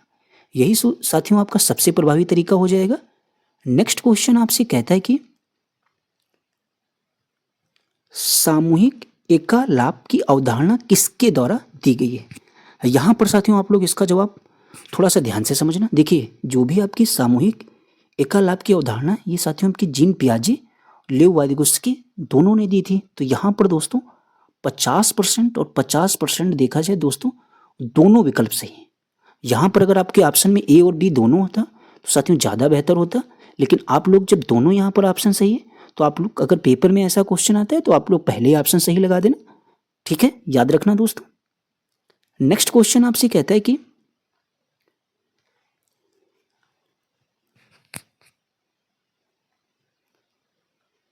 इस क्वेश्चन में साथियों एक बात और याद रखना, जहां पर आपको उत्तर देने की संभावना दोनों में 50-50% हो, तो आप लोग अपने अकॉर्डिंग देखिए कौन सा जवाब आपको देना चाहिए। नेक्स्ट क्वेश्चन कहता है कि कथन कह रहा है कि अध्यापिका को नए संप्रदायों को बच्चों के पूर्व अनुभवों से जोड़ने का प्रयत्न करना चाहिए। जी बिल्कुल साथियों करना चाहिए। तर्क कहता है अधिगम एक निरंतर प्रक्रिया है जो विद्यालय के बाहर भी होती है। ये भी बात दोस्तों सही है। तो ए आर दोनों सही है, आर सही, व्याख्या भी आपकी एक ही है, ठीक है साथियों। नेक्स्ट क्वेश्चन क्या कह रहा है, पूछा गया है कि एक अध्यापिका को अधिगमकर्ताओं की पसंदीदा अधिगम शैलियों से संबंधित व्यक्तिगत विभिन्नताओं का खाली स्थान करना चाहिए। अनदेखा बिल्कुल नहीं करना चाहिए, न तो परिवर्जन करना चाहिए, ना तो खारिज करना चाहिए। क्या करना चाहिए दोस्तों, उसका सम्मान करना चाहिए। जो भी आपकी उसकी अधिगम की शैलियाँ हैं, उनमें जो भी विभिन्नताएं हैं व्यक्तिगत, उनका हम लोगों को, एक अध्यापिका को क्या करना चाहिए दोस्तों, सम्मान करना चाहिए।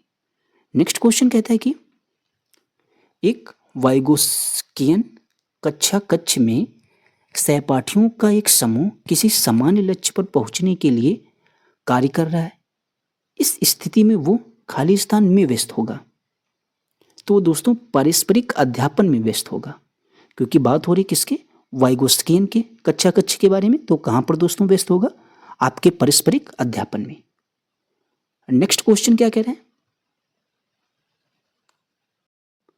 कहा गया कि दिव्यांग विद्यार्थियों के समावेशन के लिए क्या जरूरी है। तो अगर आप दिव्यांग विद्यार्थियों का समावेशन करना चाहते हैं तो उसके लिए क्या जरूरी होगा, सहभागिता में अवरोध, जी बिल्कुल नहीं। आगम में मूलभूत संरचना, ऐसा भी नहीं है। अवसरों में असमानता, ऐसा भी दोस्तों नहीं। गैर भेदभाव दोस्तों जरूरी होगा। आप अगर दिव्यांग विद्यार्थियों का समावेशन करना चाहते हैं तो उसके लिए क्या जरूरी होगा, गैर भेदभाव, ठीक है। जो आपका 31/1/2021 को एग्जाम हुआ था, उसके साथियों महत्वपूर्ण क्वेश्चन डिस्कस करने वाले हैं। उससे पहले अगर सेशन आप लोगों को अच्छा लगे, बस एक ही रिक्वेस्ट है हाथ जोड़कर कि सेशन को लाइक शेयर जरूर कर देना, और साथियों जितना स्कोर आपका हो जरूर कमेंट बॉक्स में बताना। पहला क्वेश्चन अगर एग्जाम में पूछा जाता है कि कक्षा में अर्थपूर्ण अधिगम को प्रोत्साहित करने के लिए अध्यापक को क्या करना चाहिए, चलिए देखते हैं। पहला ऑप्शन आपसे कहता है कि विद्यार्थियों की सहायता करनी चाहिए, जी बिल्कुल, कि वे अपने मनोभावों और अभिप्रेरणा को सुव्यवस्थित कर पाएं, जी बिल्कुल साथियों, बिल्कुल उनकी सहायता करनी चाहिए, ठीक है। नेक्स्ट कहता है विद्यार्थियों को उनके प्रदर्शन के आधार पर वर्गीकृत करना, वर्गीकृत दोस्तों बिल्कुल भी नहीं करना है।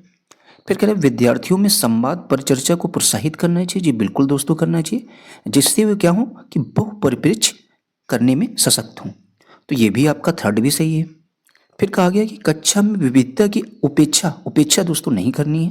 तो यहाँ पर फर्स्ट और थर्ड आपके किस विकल्प में दोस्तों हैं, तो आपका विकल्प नंबर सी बिल्कुल राइट हो जाएगा। आप लोग अच्छे से समझ गए होंगे।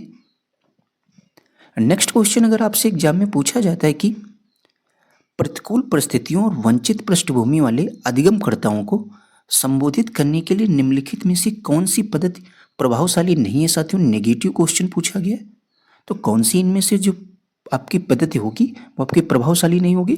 तो आप लोग दोस्तों तीनों विकल्प अच्छे से पढ़ लेना, हम बार बार बोल रहे हैं। और यहाँ पर साथियों जो सही जवाब होगा वो यह हो जाएगा निगेटिव। आप लोग अच्छे से देखिए इसमें कौन से निगेटिव शब्द हैं। अधिगमकर्ताओं को विद्यालय के बाहर ट्यूशन पढ़ाने के लिए कहना, ऐसा साथियों बिल्कुल भी नहीं कहना है, जिससे कि वे अध्यापक को उन पर अधिक ध्यान ना देना पड़े। ये साथियों बिल्कुल नेगेटिव वर्ड है, तो इसीलिए इसका विकल्प आपका ऑप्शन नंबर डी बिल्कुल राइट हो जाएगा। क्वेश्चन नंबर आपसे कहता है कि बच्चों के अधिगम में शारीरिक स्वास्थ्य और सांवेगिक अवस्था का कोई आपसी संबंध नहीं होता है। तो गलत है। कि कोई भूमिका नगण्य है, ऐसा भी नहीं है। का कोई प्रभाव नहीं पड़ता, ऐसा भी नहीं। कि दोस्तों एक महत्वपूर्ण भूमिका है। तो इस तरीके से 3 नंबर क्वेश्चन का सही जवाब आपका विकल्प डी बिल्कुल राइट हो जाएगा। साथियों क्वेश्चन नंबर नेक्स्ट आपसे क्या कहते हैं कि अगर आप लोग कक्षा में प्रभावशाली अधिगम के लिए क्या करना चाहिए, जिससे कि वातावरण की रचना करनी चाहिए बजाय खाली स्थान वातावरण की। तो याद रखना कक्षा में प्रभावशाली अधिगम के लिए सहयोगिक वातावरण की रचना करनी चाहिए बजाय प्रतिस्पर्धिक वातावरण की। याद रखना किस तरीके की रचना करनी है, बजाय किसके, इस तरीके के। ठीक है, मतलब सहयोगिक तो वातावरण की रचना करनी है, लेकिन किसको हटाकर, प्रतिस्पर्धिक वातावरण को हटाकर। नेक्स्ट क्वेश्चन कहता है 5 नंबर, निम्नलिखित में से कौन सा उदाहरण विद्यार्थियों को अधिगम के लिए प्रेरित करने के लिए प्रभावशाली पद्धति इनमें से होगी, जिससे कि आपके जो भी विद्यार्थी हों दोस्तों क्या प्रेरित महसूस करें। तो वे कार्य देना जो बहुत सरल हो, जी बिल्कुल ऐसा नहीं है। प्रतियोगिता के लिए बहुत से अवसर उत्पन्न कराना, नहीं दोस्तियों, ये भी आपका विकल्प सही नहीं होगा। तो यहाँ पर आप लोग सी ऑप्शन देखेंगे, पाठ उपलब्ध कराना, विशेषकर जब विद्यार्थी कोई नया कौशल सीख रहे हों। तो सबसे सटीक जो विकल्प आपका होगा वो साथियों ऑप्शन नंबर सी बिल्कुल राइट हो जाएगा। आप लोग जरूर याद रखना। ठीक है, नेक्स्ट क्वेश्चन हम लोग देखते हैं क्या कह रहा है। आप लोगों से अगर एग्जाम में पूछा जाए कि बच्चों के चिंतन के विषय में निम्नलिखित में से कौन सा कथन सही नहीं है, साथियों निगेटिव पूछा गया है, तो कौन सा कथन नहीं है। तो आप लोग यहाँ पर देखेंगे आसपास की विविध घटनाओं के बारे में सक्रियतापूर्वक, पॉजिटिव शब्द है तो ये तो विकल्प हो नहीं सकता। आसपास की वस्तुओं को जानने के लिए जन्मजात जिज्ञासु होते हैं, जी बिल्कुल साथियों होते हैं बच्चे। आसपास की जो भी उनकी विविध घटनाएं होती हैं वो स्वयं अपने सिद्धांतों की रचना करते हैं, जी बिल्कुल उनसे करते हैं अपने सिद्धांतों की रचना। डी विकल्प आपसे कहता है बच्चों के प्रत्येक को स्वयं नहीं सोच सकते हैं, ऐसा दोस्त सोचती हैं बिल्कुल भी दोस्तों नहीं है, क्योंकि वे सोच सकते हैं और अध्यापक की मूल भूमिका उन्हें जानकारी उपलब्ध कराना। ये दोस्तों आपका बिल्कुल साथियों गलत विकल्प हो जाएगा, आपसे गलत ही पूछा गया। यहाँ पर बताया गया बच्चे प्रत्येक के बारे में स्वयं नहीं सोच सकते, ये साथियों गलत बात है, आप लोग अच्छे से याद रखना। नेक्स्ट क्वेश्चन आपसे कहता है कि अधिगम एक खाली स्थान और एक प्रक्रिया है। तो याद रखना आप सभी लोग 7 नंबर क्वेश्चन का जवाब। तो आप लोग दोस्तों याद रखना जो आपका अधिगम है एक जटिल और दोस्तों सक्रिय प्रक्रिया हो जाएगी। तो यहाँ पर विकल्प आपका 7 का सही जवाब सी बिल्कुल सही हो जाएगा। अधिगम एक जटिल और सक्रिय प्रक्रिया है। नेक्स्ट क्वेश्चन आपसे कह रहा है कि अपनी कक्षा में अर्थपूर्ण अधिगम को सुसाध्य बनाने के लिए अध्यापिका को अपनी कक्षा में सामाजिक, सांस्कृतिक, धार्मिक, भाषाई विविधता को अनदेखा करना चाहिए, जी बिल्कुल नहीं, टालना भी नहीं चाहिए, उपेक्षित भी नहीं करना चाहिए। फिर करना क्या चाहिए दोस्तों, उसको समझना चाहिए। ठीक है, तो 8 का विकल्प जो है आपका ऑप्शन नंबर ए बिल्कुल राइट हो जाएगा। नेक्स्ट क्वेश्चन कहा गया कि एक खाली स्थान कक्षा में अध्यापिका अपनी शिक्षा शास्त्र व आकलन की विधियों को विद्यार्थियों की व्यक्तिगत जरूरतों के अनुसार परिवर्तित करती है। तो व्यक्तिगत जरूरतों के अनुसार परिवर्तित करती है अगर, तो पाठ्यपुस्तक केंद्रित ऐसा तो नहीं होगा, ना तो व्यवहारवादी होगा, ना तो अध्यापक केंद्रित होगा। ये दोस्तों आपके प्रगतिशील, एक प्रगतिशील कक्षा में अध्यापिका जो है अपने शिक्षा शास्त्र व आकलन की विधियों को विद्यार्थी की व्यक्तिगत जरूरतों के अनुसार परिवर्तित कर सकती है। ऐसा सिर्फ आपके प्रगतिशील कक्षा में होगा। ठीक है, तो 9 का विकल्प आपका डी बिल्कुल राइट हो जाएगा। क्वेश्चन नंबर 10 आपसे पूछता है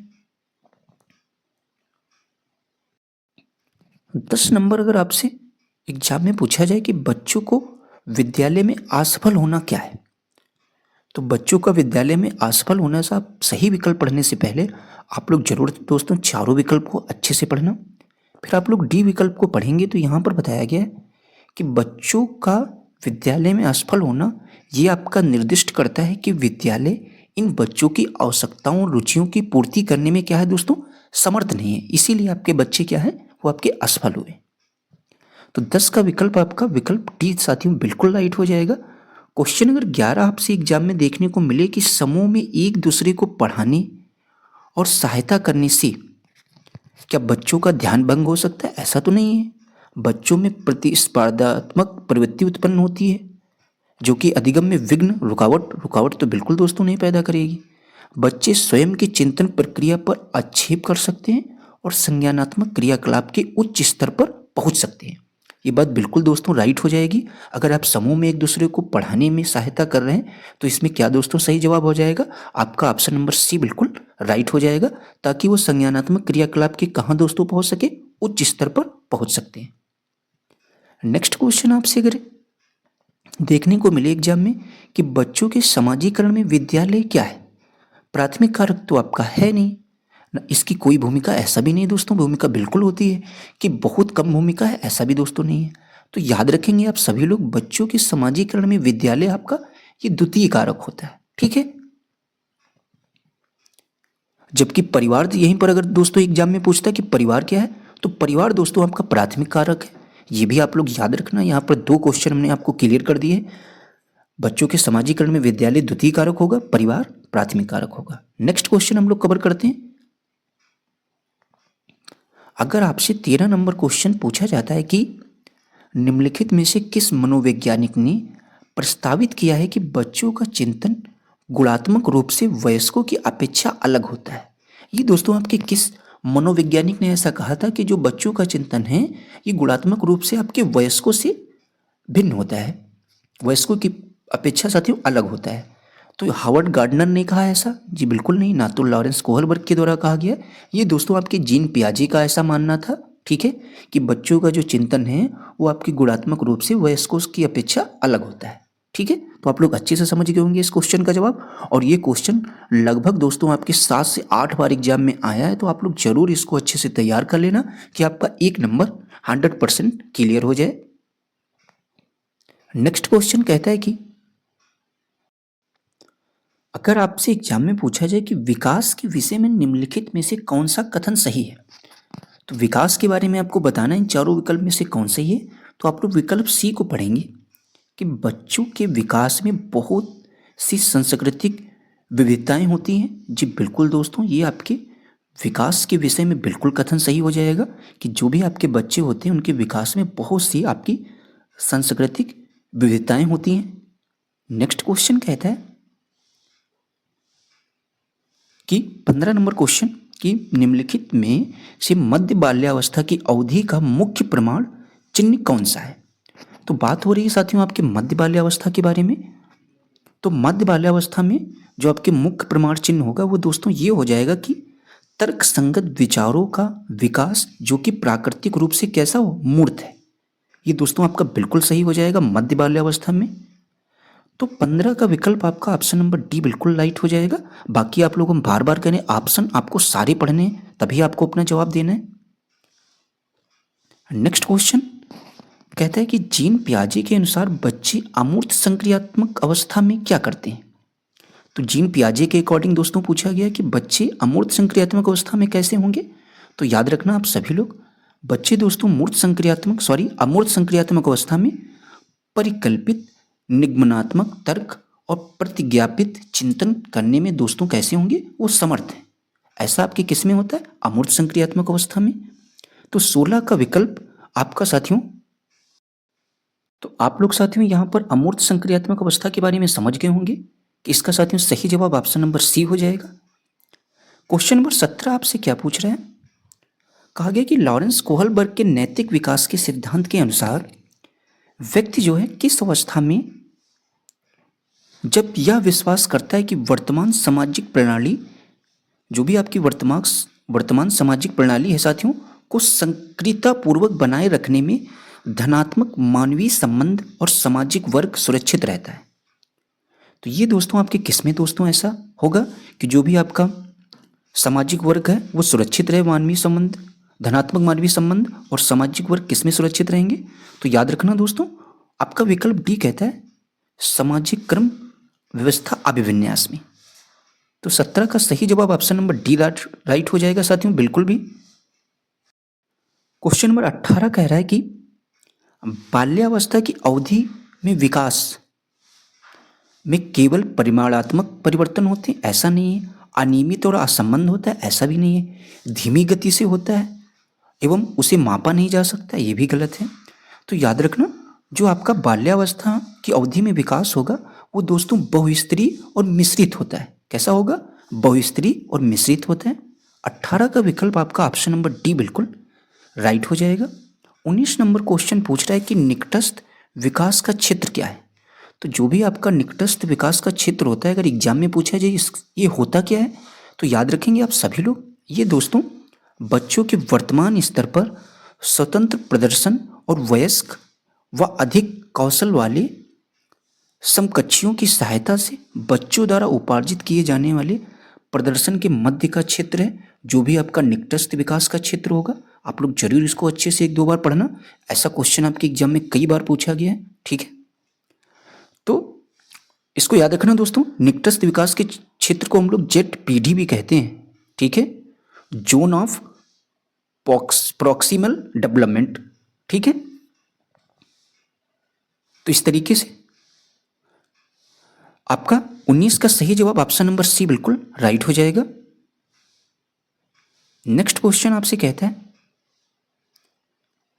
कि एक प्रगतिशील कक्षा में शिक्षण अधिगम प्रक्रिया के दौरान अधिगमकर्ताओं का मूल्यांकन दोस्तों बेहद महत्वपूर्ण होता है, क्योंकि यह बच्चों की समझ की जानकारी देता है और अध्यापिका को अपने शिक्षा शास्त्र पर विचारण में सहायक भी होता है, ठीक है। विचारण में सहायक दोस्तों मतलब उसने क्या गलतियां की उस पर विचार करना चाहिए, ठीक है। तो इसलिए 20 का विकल्प आपका सही जवाब ऑप्शन नंबर बी बिल्कुल राइट हो जाएगा। नेक्स्ट क्वेश्चन हम लोग देखते हैं क्या कह रहा है। अगर आपसे एग्जाम में पूछा जाए कि हार्वर्ड गार्डनर के बहुबुद्धि सिद्धांत के अनुसार निम्नलिखित में से कौन सा जोड़ा बुद्धि के प्रकार और अंत स्थिति अनुपालन की संभावना के अनुसार क्या है साथियों, सही है। चलिए देखते हैं कौन सा सही है। तो पहला हम लोग 21 में क्या कह रहे हैं, आपका है भाषिक मूर्तिकार। कौन सा साथियों पूछा गया सही है, तो ये तो दोस्तों गलत है। लेकिन कहा गया शारीरिक गति संवेदनता, ये आपके खिलाड़ी। अंतः स्थिति अनुपालन संभावना, जी बिल्कुल। तो यहाँ पर साथियों आपके बाकी विकल्प पढ़ने की जरूरत नहीं है। 21 का सही जवाब आपका विकल्प दोस्तों बी बिल्कुल राइट हो जाएगा, ठीक है। अब यहाँ पर स्थानिक बुद्धि दोस्तों, स्थानिक बुद्धि के बारे में पूछा जाए तो आप लोग अच्छे से याद रखना, जो भी आपके नाविक होंगे, वास्तुकार होते हैं, मूर्तिकार होंगे, जो भी आपके विमान चालक होंगे या चित्रकार, उनमें दोस्तों कौन सी बुद्धि पाई जाती है, स्थानिक बुद्धि होती है, ठीक है। ये आप लोग अच्छे से क्लियर कर लेना। स्थानिक बुद्धि किन में होगी, नाविक हमने बता दिया है, ठीक है। अब हम लोग देखते हैं अंतर्वैयक्तिक। अंतर्वैयक्तिक का मतलब दोस्तों ये बुद्धि जो है आपके मनोवैज्ञानिकों में होती है, सामाजिक कार्यकर्ताओं में होती है। जो भी आपकी कैसी बुद्धि होगी, अंतर्वैयक्तिक बुद्धि। तो आपने स्थानिक भी समझ लिया, अंतर्वैयक्तिक भी समझ लिया, और शारीरिक गति संवेदना तो हमने बता ही दी खिलाड़ी में, ठीक है। और खिलाड़ी के अलावा दोस्तों आपका अभिनेता भी हो जाएगा यहाँ पर, और नृत्यकार भी हो जाएंगे, धावक आदि, ये सब किस में आएंगे दोस्तों, शारीरिक गति संवेदना में आएंगे। और आपका भाषिक, भाषिक में अगर पूछा जाए दोस्तों मूर्तिकार नहीं आएगा। भाषिक में कौन कौन आएगा, आप लोग अच्छे से एक बार लिख लीजिए। सबसे पहले कवि को लिखिए, ये किस में आएगा, आपके भाषिक में हो जाएगा। कवि हो जाएगा, अच्छा वक्ता, ये सब आपके किस में होंगे, भाषिक में। तो हमने आपको साथियों सारी बुद्धियों के बारे में बता दिया, सारे एग्जाम्पल भी हमने आपको दे दिए। आप लोग अच्छे से उम्मीद करते समझ गए होंगे चारों बुद्धियों के बारे में। नेक्स्ट क्वेश्चन आपसे कह रहा है कि लियो वाइगोस्की के अनुसार, तो लियो वाइगोस्की के अनुसार बच्चों का संज्ञानात्मक विकास चरणों में होता है, ऐसा साथियों नहीं है। फिर कहा गया स्कीमा के परिपक्वन से बच्चों में संज्ञानात्मक विकास अग्रसर होता है, जी बिल्कुल नहीं।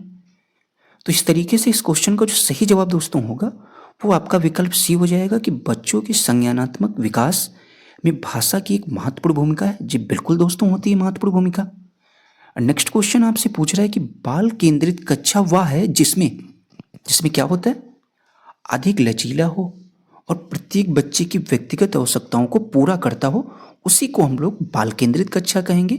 ठीक है, आप लोग जरूर याद रखना। अध्यापक कैसा हो दोस्तों बाल केंद्रित कक्षा में? लचीला हो। क्वेश्चन नंबर आपसे नेक्स्ट कहता है कि किस मनोवैज्ञानिक के अनुसार बच्चों के संज्ञानात्मक विकास में सांस्कृतिक उपकरण एक महत्वपूर्ण भूमिका निभाते हैं? तो याद रखना दोस्तों, ये आपके लियो वाइगोस्की के अनुसार बच्चों के संज्ञानात्मक विकास में जो भी आपके सांस्कृतिक उपकरण होंगे वो दोस्तों एक महत्वपूर्ण भूमिका निभाने का काम करते हैं। आप लोग जरूर याद रखना, किसके अकॉर्डिंग? आपके लियो वाइगोस्की जी के अकॉर्डिंग। नेक्स्ट क्वेश्चन कह रहा है कि कक्षा में सभी लिंगों में जेंडर रूढ़िवादिता कम करने और विकास के विस्तार की संभावनाओं को बढ़ाने के लिए प्रभावशाली पद्धति इनमें से कौन सी हो जाएगी? एक ही लिंग की योग्यता को समूह बनाना? जी बिल्कुल ऐसा नहीं। कहते हैं क्रियाकलाप के लिए एक मिश्रित लिंग समूह बनाना और विचार विमर्श को दोस्तों क्या करना है? प्रोत्साहित करना है। ये दोस्तों आपका सबसे सटीक विकल्प हो जाएगा। 25 नंबर क्वेश्चन का जवाब आपका सही जवाब ऑप्शन नंबर बी बिल्कुल राइट हो जाएगा। क्वेश्चन नंबर 26 आपसे पूछ रहा है कि अध्यापकों को कक्षा में बहुभाषीयता को समझना चाहिए। खाली स्थान एक समस्या के रूप में ऐसा नहीं है दोस्तों, एक व्यवस्थागत मुद्दा के रूप में भी नहीं समझना चाहिए, एक गुण और साधन के रूप में आपको समझना चाहिए। अध्यापकों को अपनी कक्षा में जो भी बहुभाषीयता होगी उसको क्या समझना है? एक गुण और एक साधन समझना चाहिए, ना कि एक रुकावट समझना चाहिए। ठीक है, तो 26 का विकल्प आपका ऑप्शन नंबर सी बिल्कुल राइट हो जाएगा। नेक्स्ट क्वेश्चन कह रहा है कि प्रतिभाशाली और सृजनात्मक बच्चों की आवश्यकताओं को किस प्रकार संबोधित किया जा सकता है? तो जो भी आपके प्रतिभाशाली छात्र होंगे और सृजनात्मक बच्चे होंगे, इनकी आवश्यकताओं को हम लोग किस प्रकार संबोधित कर सकते हैं अगर एग्जाम में पूछा जाए? तो याद रखना दोस्तों, इनको हम लोग चुनौतीपूर्ण कार्य और नीर सतह दूर करने के लिए क्रियाकलाप देकर इनकी आवश्यकताओं को हम लोग संबोधित कर सकते हैं। ठीक है, तो 27 का सही जवाब आपका ऑप्शन नंबर दोस्तों क्या हो जाएगा? सी बिल्कुल राइट हो जाएगा। नेक्स्ट क्वेश्चन कहता है कि पठन वैफल्य बच्चों की पहचान किस प्रकार की जा सकती है? यानी जो भी आपके पठन वैफल्य से बच्चे जूझ रहे हैं उनकी पहचान हम लोग किस तरीके से कर सकते हैं? तो उनकी पहचान उनके पढ़ने और लिखने की कौशलता के विश्लेषण से हम लोग साथियों इन बच्चों की पहचान कर सकते हैं। ठीक है, तो 28 का सही जवाब आपका विकल्प साथियों ए बिल्कुल राइट हो जाएगा। नेक्स्ट क्वेश्चन आपसे क्या कह रहा है? अगर आपको एग्जाम में देखने को मिलता है कि आंशिक दृष्टि वाले विद्यार्थियों के लिए निम्नलिखित में से कौन सी अधिगम सामग्री उपयुक्त नहीं है? साथियों नेगेटिव पूछा गया, कौन सी उपयुक्त नहीं है? तो बोलती पुस्तकें, स्पर्शी, देखो आंशिक दृष्टि वाले छात्र हैं, ये तो साथियों बिल्कुल उपयुक्त होंगी, और बड़े आकार की मुद्रित पुस्तकें भी उपयोगी होंगी, और त्रिविमी नक्शे और चार्ट भी। लेकिन छोटी मुद्रा वाली कार्यशीट दोस्तों बिल्कुल भी इनकी अधिगम सामग्री के लिए उपयुक्त नहीं है। तो 29 का सही जवाब विकल्प भी बिल्कुल राइट हो जाएगा। क्वेश्चन नंबर 30, समावेशी शिक्षा के पीछे अंतर्निहित विचार क्या है?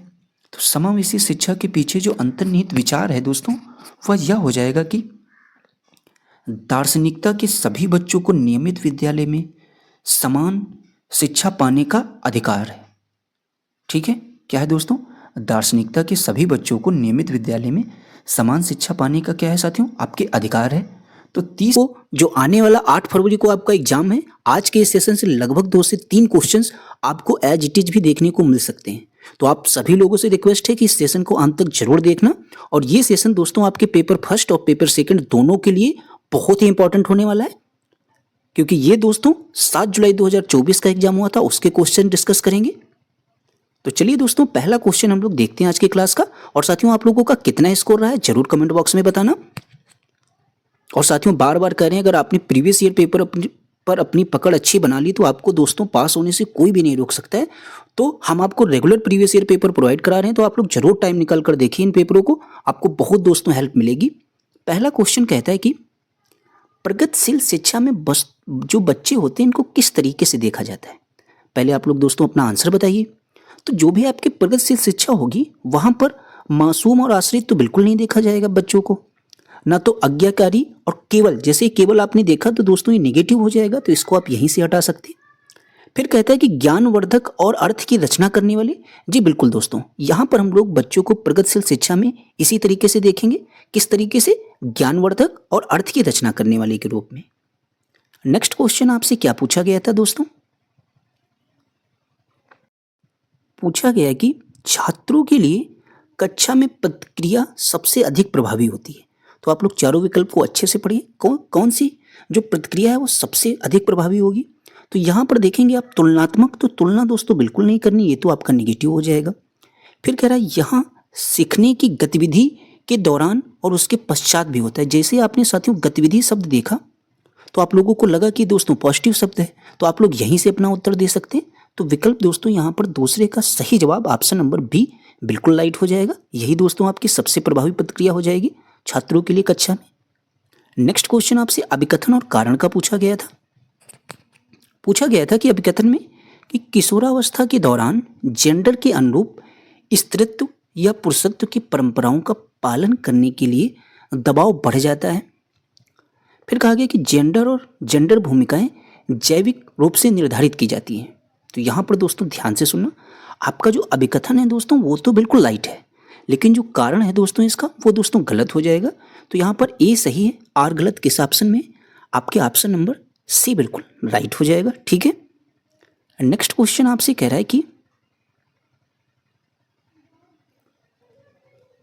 सुनीता एक 12 वर्षीय लड़की विशेष संगीत क्षमता रखती है। उसके माता पिता दोनों ही निपुण गायक हैं और वे सुनीता को अपनी आवाज़ को और बेहतर करने के लिए प्रशिक्षण कक्षा में भेज भी रहे हैं। सुनीता की यह क्षमता संभावित रूप से किन कारकों का अंतःक्रिया का परिणाम है दोस्तों? तो ये जो साथियों हैं आपकी किस अंतःक्रिया का परिणाम हो जाएगा? तो ये दोस्तों आपकी आनुवंशिकता और वातावरण दोनों की अंतःक्रिया का परिणाम हो जाएगा। ठीक है, तो फोर्थ का विकल्प आपका ऑप्शन नंबर सी बिल्कुल राइट दोस्तों हो जाएगा। नेक्स्ट क्वेश्चन इंपॉर्टेंट है, आप लोग ध्यान से इसको समझना। कहा गया कि संवेदनशील अवधि वह समय अवधि होती है जिसके दौरान कक्षा खाली स्थान विशेष रूप से सामान्य विकास के लिए महत्वपूर्ण होती है। तो दोस्तों कौन सी अवधि होती है? तो याद रखना जो 5 नंबर क्वेश्चन है इसका सही जवाब आपका पर्यावरणीय कारक, जिसके दौरान जो है कक्षा पर्यावरणीय कारक विशेष रूप से सामान्य विकास के लिए क्या है दोस्तों आपकी महत्वपूर्ण होती है। कौन सी अवधि में? आपकी संवेदनशील अवधि। ठीक है, तो इस तरीके से 5 नंबर क्वेश्चन का सही जवाब आपका ऑप्शन नंबर सी बिल्कुल राइट हो जाएगा। फिर अगर आपको एग्जाम में क्वेश्चन देखने को मिलता है कि विद्यार्थियों में समालोचनात्मक चिंतन को विकसित करने के लिए एक शिक्षक को क्या करना चाहिए, तो अगर आप समालोचनात्मक चिंतन विकसित करने चाहते हैं अपने विद्यार्थी में, तो दोस्तों ऐसा करना चाहिए कि ऐसे सवाल देना चाहिए जिनमें निष्कर्ष और व्याख्याएं शामिल होते हैं। इसी तरीके से हम लोग विद्यार्थी में समालोचनात्मक चिंतन का विकसित कर सकते हैं। ठीक है साथियों, तो इस तरीके से 6 नंबर क्वेश्चन का सही जवाब विकल्प सी हो जाएगा। नेक्स्ट आपसे कहा गया है कि एक शिक्षिका खुद से पूछती है मैं ऐसे अनुभव कैसे प्रदान कर सकती हूँ जिनमें छात्रों को पर्यावरण में विभिन्न प्रकार की वस्तुओं को वर्गीकृत करने और उनकी वर्गीकरण के स्कीमों का विश्लेषण करने की आवश्यकता हो। वह छात्रों में किस बुद्धिमत्ता को बढ़ावा देने की कोशिश कर रही है? तो याद रखना दोस्तों वो जो है प्राकृतिक बुद्धिमत्ता को बढ़ावा देने की कोशिश कर रही है इस तरीके से, क्योंकि आप लोग पर्यावरण से आप लोग अच्छे से याद रखना, पर्यावरण मतलब प्राकृतिक। ठीक है, तो 7 का सही जवाब आपका विकल्प सी बिल्कुल राइट हो जाएगा। ठीक है, नेक्स्ट क्वेश्चन आपसे कहता है कि महारत हासिल करने के लिए लक्ष्य निर्धारित करने से छात्र की अभिप्रेरणा और योग्यता के बारे में विचार कैसे प्रभावित होते हैं। तो अगर आप किसी चीज़ में महारत हासिल करना चाहते हैं, महारत हासिल करने के लिए, लक्ष्य निर्धारित करने के लिए अगर पूछा जाए छात्र की जो भी आपकी अभिप्रेरणा है और योग्यता के बारे में विचार कैसे प्रभावित होते हैं, तो देखते हैं यहाँ पर साथियों जब आप लोग 8 नंबर विकल्प डी पढ़ेंगे 8 नंबर क्वेश्चन का, या अक्सर योग्यता के वृद्धिशील दृष्टिकोण में बढ़ी हुई बाहरी अभिप्रेरणा और विश्वास को दर्शाता है। ठीक है, जो भी आपका क्या होगा महारत हासिल करने के लिए लक्ष्य निर्धारित करने से छात्र क्या करता है, ये अक्सर जो है योग्यता के वृद्धिशील दृष्टिकोण में बढ़ी हुई बाहरी प्रेरणा और विश्वास को दर्शाता है। तो इस तरीके से इसका दोस्तों सही जवाब आपका विकल्प डी बिल्कुल राइट हो जाएगा। ठीक है, तो आप लोग यहाँ पर याद रखना, देखिए यहाँ पर अगर महारत हासिल करने के लिए लक्ष्य निर्धारित, इसीलिए दोस्तों यहाँ पर जो है बाहरी प्रेरणा आपका विकल्प सही हुआ है, आप लोग अच्छे से याद रखना। क्वेश्चन नंबर 9 आपसे पूछ रहा है कि रमा एक शिक्षिका है जो वाइगोत्स्की के सिद्धांत को अपनी कक्षा में लागू कर रही है और वह एक चुनौतीपूर्ण कार्य को पूरा करने के लिए अपने छात्रों को समूह में काम करने के लिए नियुक्त भी करती है। कार्य के दौरान एक छात्र एक महत्वपूर्ण संकल्पना को समझने के लिए संघर्ष करता है। रमा के लिए इस छात्र की मदद करने का सबसे प्रभावी तरीका क्या होगा? तो याद रखना, ऐसे छात्र की मदद करने का जो आपका सबसे प्रभावी तरीका साथियों होगा, तो आप लोग अच्छे से चारों विकल्प पढ़िए। तो विकल्प डी में आपसे कहा गया कि छात्र के साथ समस्या पर काम करें और समूह के अन्य सदस्यों को शामिल करते हुए आवश्यकता अनुसार मार्गदर्शन और प्रतिपुष्टि प्रदान करें। तो देखो ना साथियों, आप लोग अगर आपके क्वेश्चन कुछ भी ना समझ में आए तो आप लोग देखना कौन सा विकल्प आपका सबसे बड़ा जो आंसर आपको दिखे, लगभग दोस्तों 90% चांस होते वही आपका विकल्प सही होता है। ये हम आपको अच्छे से बता रहे हैं अपने अनुभव से। ठीक है, तो क्वेश्चन नंबर साथियों 9 भी आप लोग कंप्लीट कर चुके। 10 नंबर क्वेश्चन अभिकथन और कारण का है। कहता है कि शिक्षकों को विद्यार्थियों के बीच बहस, चर्चा और सहयोग को प्रोत्साहित करना चाहिए। जी बिल्कुल दोस्तों, प्रोत्साहित करना चाहिए। कारण कहता है ज्ञान उत्पादन एक निष्क्रिय प्रक्रिया है और सामूहिक गतिविधियों में संलग्नता अर्थपूर्ण अधिगम में बाधा डालता है। जी बिल्कुल दोस्तों, तो यहाँ पर देखा जाए ये तो बात दोस्तों गलत हो जाएगी। तो 10 नंबर क्वेश्चन का सही जवाब आपका ए सही है, लेकिन दोस्तों आर क्या है, गलत हो जाएगा। ठीक है, क्वेश्चन नंबर हम लोग 11 पूछते हैं। क्या कहता है, जो आपके एग्जाम में क्वेश्चन पूछा गया था कि भावनाओं और व्यक्तित्व और सामाजिक संबंधों में परिवर्तनों और स्थिरता किस विकास में शामिल है? तो ये दोस्तों शामिल है आपके किस में, भावनाओं। तो आप लोग अच्छे से इसको समझ कर भी इसका जवाब दे सकते हैं, भावनात्मक विकास में शामिल है। नेक्स्ट क्वेश्चन आपसे पूछा गया है कि छात्रों के विविध समूहों को पूरा करने के लिए निम्नलिखित में से कौन सांस्कृतिक रूप से उत्तरदायी शिक्षण का सही वर्णन करता है? कौन से शिक्षण का? आपके उत्तरदायी शिक्षण का। किस रूप में? वो भी सांस्कृतिक रूप से। तो याद रखना दोस्तों, आप लोग अच्छे से इसका जवाब देना। कह रहा है सुविचारित, जी बिल्कुल। कहता है अनुकूलित, ये भी दोस्तों है। फिर आपका विभेदित, जी मानकीकृत नहीं। तो यहाँ पर 1, 2, 3 आपके किस दोस्तों विकल्प में है? तो दोस्तों आपका विकल्प ऑप्शन नंबर 12 का सी बिल्कुल राइट हो जाएगा। ठीक है, तो यही जो है दोस्तों आपके सांस्कृतिक रूप से उत्तरदायी शिक्षण का सही वर्णन करते हैं, जो भी आपके सुविचारित, अनुकूलित और विभेदित। नेक्स्ट आपसे कहता है अभिकथन और कारण वाला क्वेश्चन है। पूछा गया कि स्कूलों को उस ढांचे के भीतर कार्य करना चाहिए जो तैयार उत्पाद और सीखने के परिणामों का आकलन करते हैं। ऐसा दोस्तों बिल्कुल भी नहीं है। फिर कहा गया सीखना पक्के तौर पर अनुक्रमिक और पदानुक्रमित होता है। जी बिल्कुल नहीं दोस्तों। तो यहाँ पर ए आर दोनों आपके गलत हो जाएंगे। ठीक है, तो 13 का सही जवाब विकल्प डी बिल्कुल दोस्तों राइट हो जाएगा। क्वेश्चन नंबर 14 आपसे पूछ रहा है कि लेव वाइगोत्स्की के अनुसार भाषा और विचार के बीच क्या संबंध है? तो याद रखना दोस्तों, जो आपकी भाषा और विचार हैं किसके अकॉर्डिंग? आपके वाइगोत्स्की के अकॉर्डिंग दोस्तों इनका जो संबंध सही होगा वो भाषा और विचार विकास की जटिल विनिमय प्रक्रियाएं। ठीक है, तो 14 का दोस्तों सही जवाब आपका ऑप्शन नंबर डी बिल्कुल राइट हो जाएगा। ठीक है दोस्तों, इसका जवाब आप लोग जरूर याद रखना। नेक्स्ट क्वेश्चन आपसे कह रहा है कि निम्नलिखित में से कौन सा सही सुमेलित युग्म है?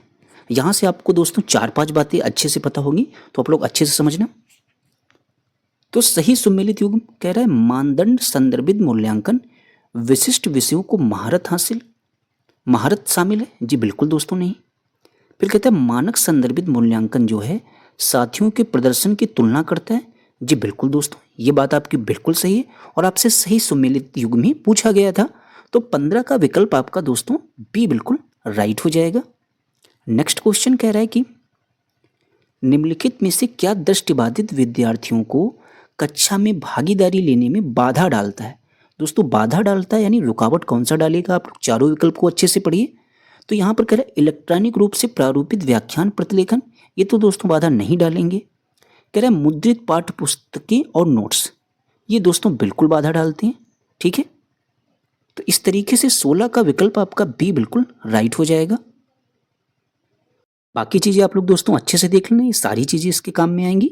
ठीक है, नेक्स्ट क्वेश्चन आपसे कह रहा है कि लॉरेंस कोहलबर्ग ने बच्चों के नैतिक विकास का अध्ययन करने के लिए किस विधि का प्रयोग किया है?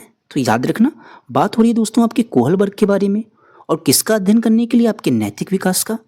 तो याद रखना दोस्तों, इन्होंने जो इस विधि का प्रयोग किया था वो विधि थी दोस्तों आपके बच्चों के सामने नैतिक दुविधाएं रखना और अनुक्रियाओं की समालोचना करना। ये दोस्तों इस विधि का इन्होंने प्रयोग किया था।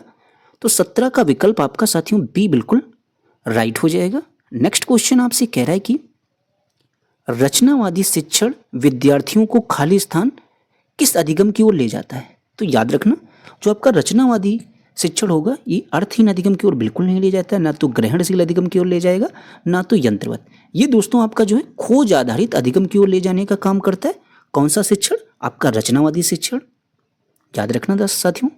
19 नंबर क्वेश्चन कहता है कि पठन वैफल्य से जूझ रहे छात्रों को पढ़ना सिखाया जा सकता है। तो पढ़ना दोस्तों किस तरीके से सिखाया जा सकता है? जो भी आपके छात्र जो हैं किससे जूझ रहे हैं? पठन वैकल्प से। तो याद रखना दोस्तों, हम लोग जो है इनको व्यवस्थित ध्वन्यात्मक प्रशिक्षण के माध्यम से दोस्तों इनको हम लोग पढ़ना सिखा सकते हैं। तो 19 का विकल्प आपका ए बिल्कुल राइट हो जाएगा। क्वेश्चन नंबर 20 कह रहा है जीन पियाजे के संज्ञानात्मक विकास का सिद्धांत यह बताता है कि, क्या दोस्तों बताता है? आप लोग अच्छे से याद रखना, ये यह बताता है कि पाठ्यक्रम को बच्चों के आयु समूह व चरण को ध्यान में रखकर तैयार किया जाना चाहिए। यही दोस्तों बताता है आपके जीन पियाजे का संज्ञानात्मक विकास का सिद्धांत। जरूर याद रखना। 20 का विकल्प आपका सी बिल्कुल राइट हो जाएगा। नेक्स्ट क्वेश्चन आपसे कहता है कि आप एक शिक्षक हैं जो अपने छात्रों को परासंज्ञानात्मक कौशल विकसित करने में मदद करना चाहते हैं। निम्नलिखित में से कौन सी रणनीति इस प्रकार के चिंतन को बढ़ावा देने की सबसे अधिक संभावना है? तो याद रखना साथियों, तो विकल्प भी आपसे कहता है छात्रों को अपने स्वयं के सीखने और सोचने की प्रक्रिया पर विचार करने के लिए प्रोत्साहित करना चाहिए। जी बिल्कुल दोस्तों, प्रोत्साहित करना चाहिए। यही सबसे अधिक रणनीति हो जाएगी, यही दोस्तों आपके परासंज्ञानात्मक कौशल को विकसित करने में आपके छात्रों में। तो इस तरीके से 21 का विकल्प साथियों बी बिल्कुल राइट हो जाएगा। नेक्स्ट क्वेश्चन कहता है कि निम्नलिखित में से कौन सा कथन स्वालीनता के संदर्भ में सही है? किसके दोस्तों बारे में पूछा गया? स्वालीनता के बारे में। तो चलिए दोस्तों, सारे विकल्प आप लोग अच्छे से पढ़िए। तो स्वालीनता के संदर्भ में जो आपका विकल्प सही होगा वो यह हो जाएगा कि स्वालीनता एक तंत्र की विकासात्मक विकार है। ठीक है साथियों, तो 22 का विकल्प आपका बी बिल्कुल राइट हो जाएगा। स्वालीनता का मतलब दोस्तों इसको हम लोग ऑटिज्म भी बोलते हैं। ठीक है, याद रखना, इसका मतलब होता है मस्तिष्क के विकास के दौरान होने वाला एक विकार होता है जो व्यक्ति के सामाजिक व्यवहार और उसके संपर्क को क्या साथियों करता है? प्रभावित करता है। तो आप लोग स्वालीनता यानी ऑटिज्म के बारे में समझ चुके होंगे। नेक्स्ट क्वेश्चन कह रहा है कि पियाजे और वाइगोत्स्की के सिद्धांतों में एक प्रमुख समानता क्या है? इन दोनों में एक प्रमुख समानता आपकी कौन सी है? देखते हैं। कहता है कि भाषा और विचार के बीच संबंधों के बारे में उनके चिंतन, ऐसा दोस्तों नहीं, इसमें समानता नहीं है। ना तो बच्चों के विकास में चरण जैसी प्रगति पर ध्यान देना, इसमें भी दोस्तों समानता नहीं है। तो समानता आखिर है किसमें? तो दोस्तों समानता इनकी जो हो जाएगी वो बच्चों की स्वयं की शिक्षा में संलग्नता और जुड़ाव, इसमें दोस्तों आपके पियाजे और वाइगोत्स्की के सिद्धांतों में समानता है। तो 23 का विकल्प आपका सी बिल्कुल राइट हो जाएगा। नेक्स्ट क्वेश्चन अभिकथन और कारण वाला क्या कहता है? कहता है शिक्षकों और शिक्षार्थियों के बीच व्यक्तिगत भिन्नताओं का सम्मान करना चाहिए और सभी शिक्षार्थियों की आवश्यकताओं के अनुसार अपने शिक्षण को समायोजित भी करना चाहिए। जी बिल्कुल दोस्तों, करना चाहिए। कहता है कारण शिक्षक को विविध पृष्ठभूमियों में शिक्षार्थियों को पढ़ाते समय उनके बीच समूह कार्य और बातचीत से बचना चाहिए। ये दोस्तों जैसे ही आपने देखा बचना चाहिए तो ये आपका नेगेटिव हो गया। तो इस तरीके से ए तो सही है, लेकिन आर क्या हो जाएगा दोस्तों इस क्वेश्चन का? गलत हो जाएगा, कारण गलत है, अभिकथन आपका दोस्तों बिल्कुल राइट है। आप लोग अच्छे से चीज़ों को समझ रहे होंगे, उम्मीद कर रहे हैं। अगर साथियों आपको समझ में आ रही हो चीज़ें तो प्लीज़ आप लोग सेशन को लाइक शेयर जरूर करते चलना। नेक्स्ट क्वेश्चन कहता है किस अधिगम की रणनीति में बच्चों द्वारा दूसरों को सिखाना शामिल है जो उन्होंने सीखा है। तो किस अधिगम में दोस्तों आपका ऐसा होता है कि जो भी बच्चों द्वारा सीखा गया है वो उनको सिखाने में, यहाँ पर पूछा गया कौन सी किस अधिगम में, आगे साथियों कि किस अधिगम की रणनीति में बच्चों द्वारा दूसरों को सिखाना शामिल है। तो बच्चों द्वारा जो दूसरों को सिखाना शामिल होगा दोस्तों वो आपका किस में हो जाएगा, पारस्परिक शिक्षण में हो जाएगा। याद रखना पारस्परिक शिक्षण में क्या होता है, बच्चों द्वारा दूसरों को सिखाना शामिल होता है जो उन्होंने क्या है सीखा है। तो 25 का विकल्प भी आप लोग समझ गए होंगे, डी बिल्कुल राइट हो जाएगा। फिर आपसे 26 नंबर क्वेश्चन भी दोस्तों बहुत ही इंपॉर्टेंट है, आप लोग अच्छे से समझना। कहता है कि एशियाई संस्कृतियों में जो सामाजिक सद्भावना पर जोर देते हैं, क्रोध की अभिव्यक्ति को हतोत्साहित किया जाता है और शर्म को प्रोत्साहित किया जाता है। कारण कहता है भावनाएं व्यक्तिपरक हैं और सीखने में कोई भूमिका नहीं निभाती है। तो याद रखना दोस्तों, यहाँ पर एशियाई संस्कृतियों के बारे में ये तो बात सही है, लेकिन ये जो है बात दोस्तों आपकी कारण गलत हो जाएगा। तो यहाँ पर 26 का जो सही जवाब होगा वो आपका दोस्तों क्या हो जाएगा साथियों, सी बिल्कुल राइट हो जाएगा। ठीक है, और ये भी दोस्तों याद रखना कारण किस लिए गलत है, क्योंकि जो आपकी भावनाएं हैं वे व्यक्तिपरक हैं और सीखने में कोई भूमिका, ये बात गलत है दोस्तों, सीखने में भूमिका निभाती है। नेक्स्ट क्वेश्चन आपसे पूछा गया कि जीन पियाजे के अनुसार बच्चे वयस्कों से किस प्रकार भिन्न है। दोस्तों इंपॉर्टेंट क्वेश्चन है, बहुत बार आपके एग्जाम में देखने को मिला है, बार बार रिपीट होता रहा है, तो इसको आप लोग जरूर वेरी इंपॉर्टेंट लगाकर तैयार करिए। तो याद रखना पूछा गया जीन पियाजे के अकॉर्डिंग बच्चे जो है वयस्क से आपके किस प्रकार भिन्न होंगे, तो आप लोग सी विकल्प पढ़ेंगे। कहा गया कि बच्चों की सोच वयस्कों से गुणात्मक रूप से क्या होती है, भिन्न होती है। बात बिल्कुल दोस्तों राइट हो जाएगी। तो 27 का सही जवाब आपका विकल्प सी साथियों बिल्कुल राइट है। 28 नंबर क्वेश्चन कह रहा है निम्न में से कौन सा प्रश्न विश्लेषणात्मक चिंतन को बढ़ावा देता है। तो ऐसा कौन सा प्रश्न है जो आपके विश्लेषणात्मक चिंतन को बढ़ावा देगा। तो दोस्तों वो आपका प्रश्न हो जाएगा भारत में जनसंख्या वृद्धि के विभिन्न कारण क्या हैं। इस तरीके के प्रश्न साथियों जो होते हैं वो विश्लेषणात्मक चिंतन को बढ़ावा देते हैं। तो 28 का विकल्प डी बिल्कुल राइट हो जाएगा। समावेशी कक्षाओं में क्या होता है, अगर एग्जाम में पूछा जाए, देखिए ऐसा कोई भी प्रीवियस ईयर पेपर नहीं है जहां पर आपके समावेशी शिक्षा से संबंधित 1 से 2 क्वेश्चन देखने को ना मिलते हो। तो ये टॉपिक हम आपको बहुत ही 10 से 15 मिनट में बहुत ही जल्द पूरा कंप्लीट करा देंगे टॉपिक वाइज में। तो इसको आप लोग अच्छे से समझ लें ताकि आपके 1 से 2 नंबर कहीं ना जाए। तो यहाँ पर साथियों जो इसका सही जवाब होगा वो आपका सही जवाब यह होगा कि अलग अलग भिन्नताओं के अनुसार विभेदित निर्देश दिए जाते हैं। ये दोस्तों बिल्कुल समावेशी कक्षाओं के बारे में सही हो जाएगा। ठीक है,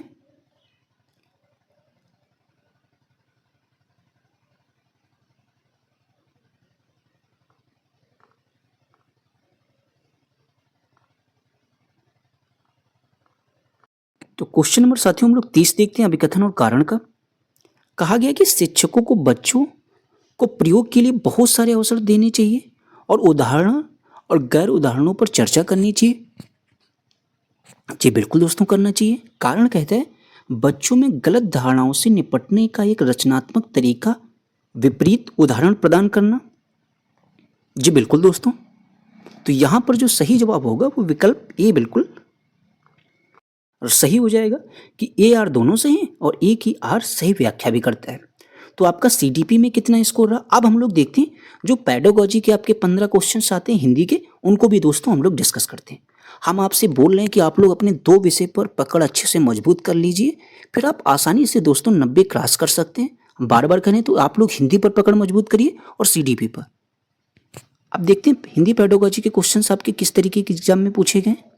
बहुत ही ध्यान से दोस्तों इनके जवाब आप लोग देना। कहा गया कि विद्यालयों को योगात्मक द्विभाषावाद का अनुसरण करना चाहिए। क्यों दोस्तों अनुसरण करना चाहिए आपके द्विभाषावाद का, तो पहले आप लोग अच्छे से अपनी विकल्प पढ़िए दोस्तों। तो यहाँ पर जो इसका सही जवाब होगा 107 नंबर क्वेश्चन का क्योंकि बच्चे की संस्कृति और भाषा को महत्व देता है। ठीक है, तो 107 का विकल्प दोस्तों ए बिल्कुल राइट हो जाएगा। नेक्स्ट क्वेश्चन कह रहा है कि भाषागत कार्य जैसे स्वर शैली, तान, बलाघात और लय को क्या कहा जाएगा? तो इसको जो कहा जाएगा साथियों वो काव्य कहा जाएगा। ठीक है, नेक्स्ट क्वेश्चन आपसे कहता है कि कहा गया है कि जैसे कि भारत में भाषाओं के बारे में कौन सा कथन सही नहीं है? साथियों नेगेटिव पूछा गया है, तो आप लोग अच्छे से अपने जवाब देना। जब आप लोग 3 विकल्प सही छाट पाएंगे तभी आप दोस्तों नेगेटिव बता पाएंगे। तो यहाँ पर कहा गया कि भारत के संविधान के अनुसार अंग्रेजी सहराज की भाषा है। जी बिल्कुल दोस्तों। भारत के संविधान की 8वीं अनुसूची में आपकी 22 भाषाएं। जी बिल्कुल दोस्तों, ये भी बात आपकी राइट है। लेकिन कह रहा है संस्कृत आधुनिक भारतीय भाषा है। जी बिल्कुल नहीं दोस्तों।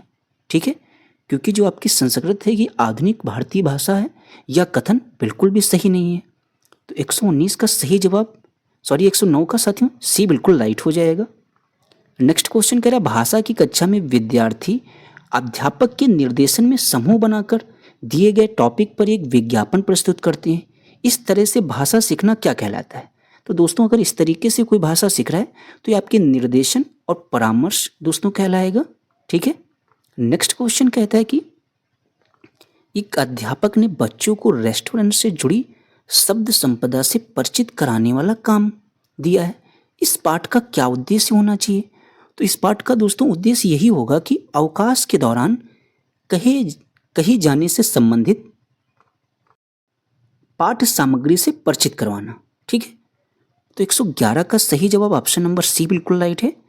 112 नंबर क्वेश्चन पूछता है कि अधिगम का कौन सा मत इस बात में विश्वास रखता है कि मौखिक या अमौखिक भाषा आदत निर्माण की प्रक्रिया के माध्यम से आती है दोस्तों? तो कौन सा अधिगम दोस्तों ऐसा कहता है? तो याद रखेंगे आप सभी लोग, ये दोस्तों जो अधिगम होता है व्यवहारवादी। ठीक है, तो 112 का विकल्प बी आपका बिल्कुल राइट हो जाएगा।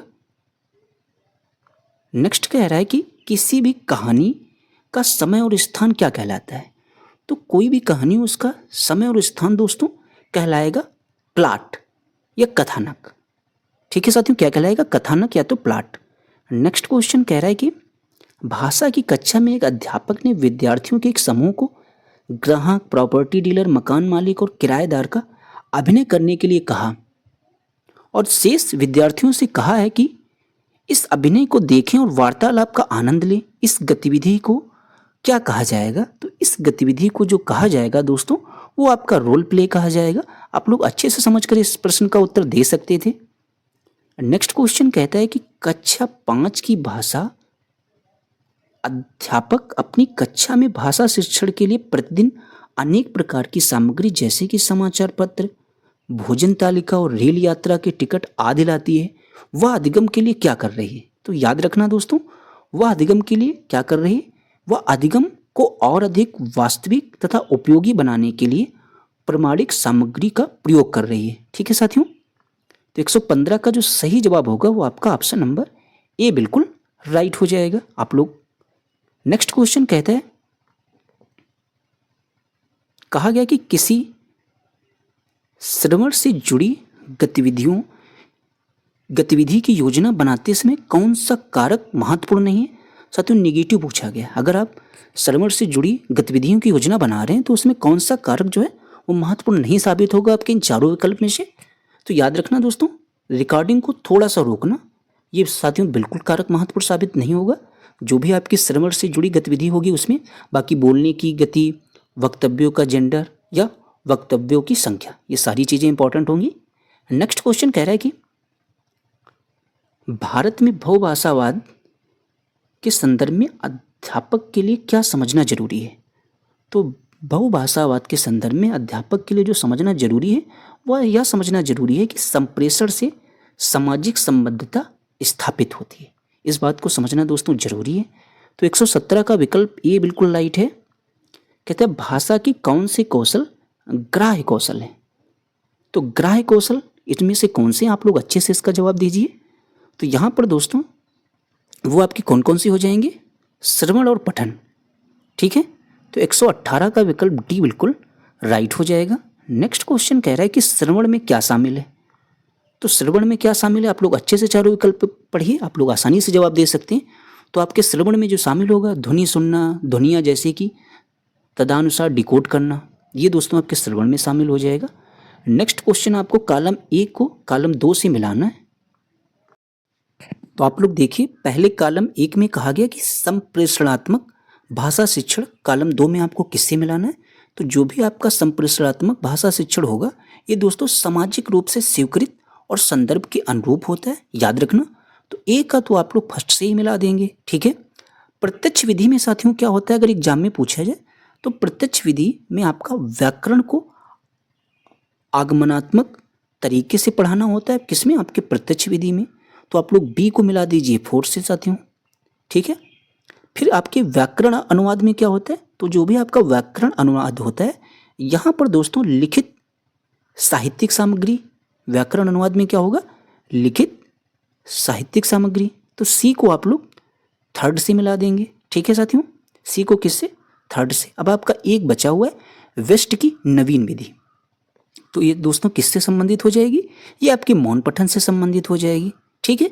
तो आप लोग अच्छे से समझ गए होंगे। तो इसका साथियों जो सही जवाब है वो विकल्प ए साथियों बिल्कुल राइट हो जाएगा।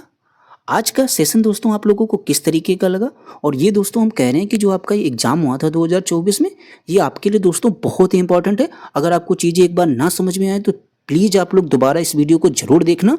आप लोग साथियों जब एग्जाम देकर आएंगे, जरूर आपको यहाँ से बहुत ही हेल्प मिलेगी इस वीडियो के माध्यम से। और साथियों आप लोगों से अंत में हाथ जोड़कर यही रिक्वेस्ट है, अगर सेशन अच्छा लगा हो तो प्लीज़ अपने सेशन को लाइक शेयर दोस्तों, और चैनल को सब्सक्राइब जरूर कर लेना, क्योंकि ये दोस्तों चैनल आपको सीटेट पास कराने में बहुत ही दोस्तों हेल्प करने वाला है। मिलते हैं साथियों किसी नेक्स्ट वीडियो में। जब तक के लिए दोस्तों आप सभी लोग मेहनत करते रहिए।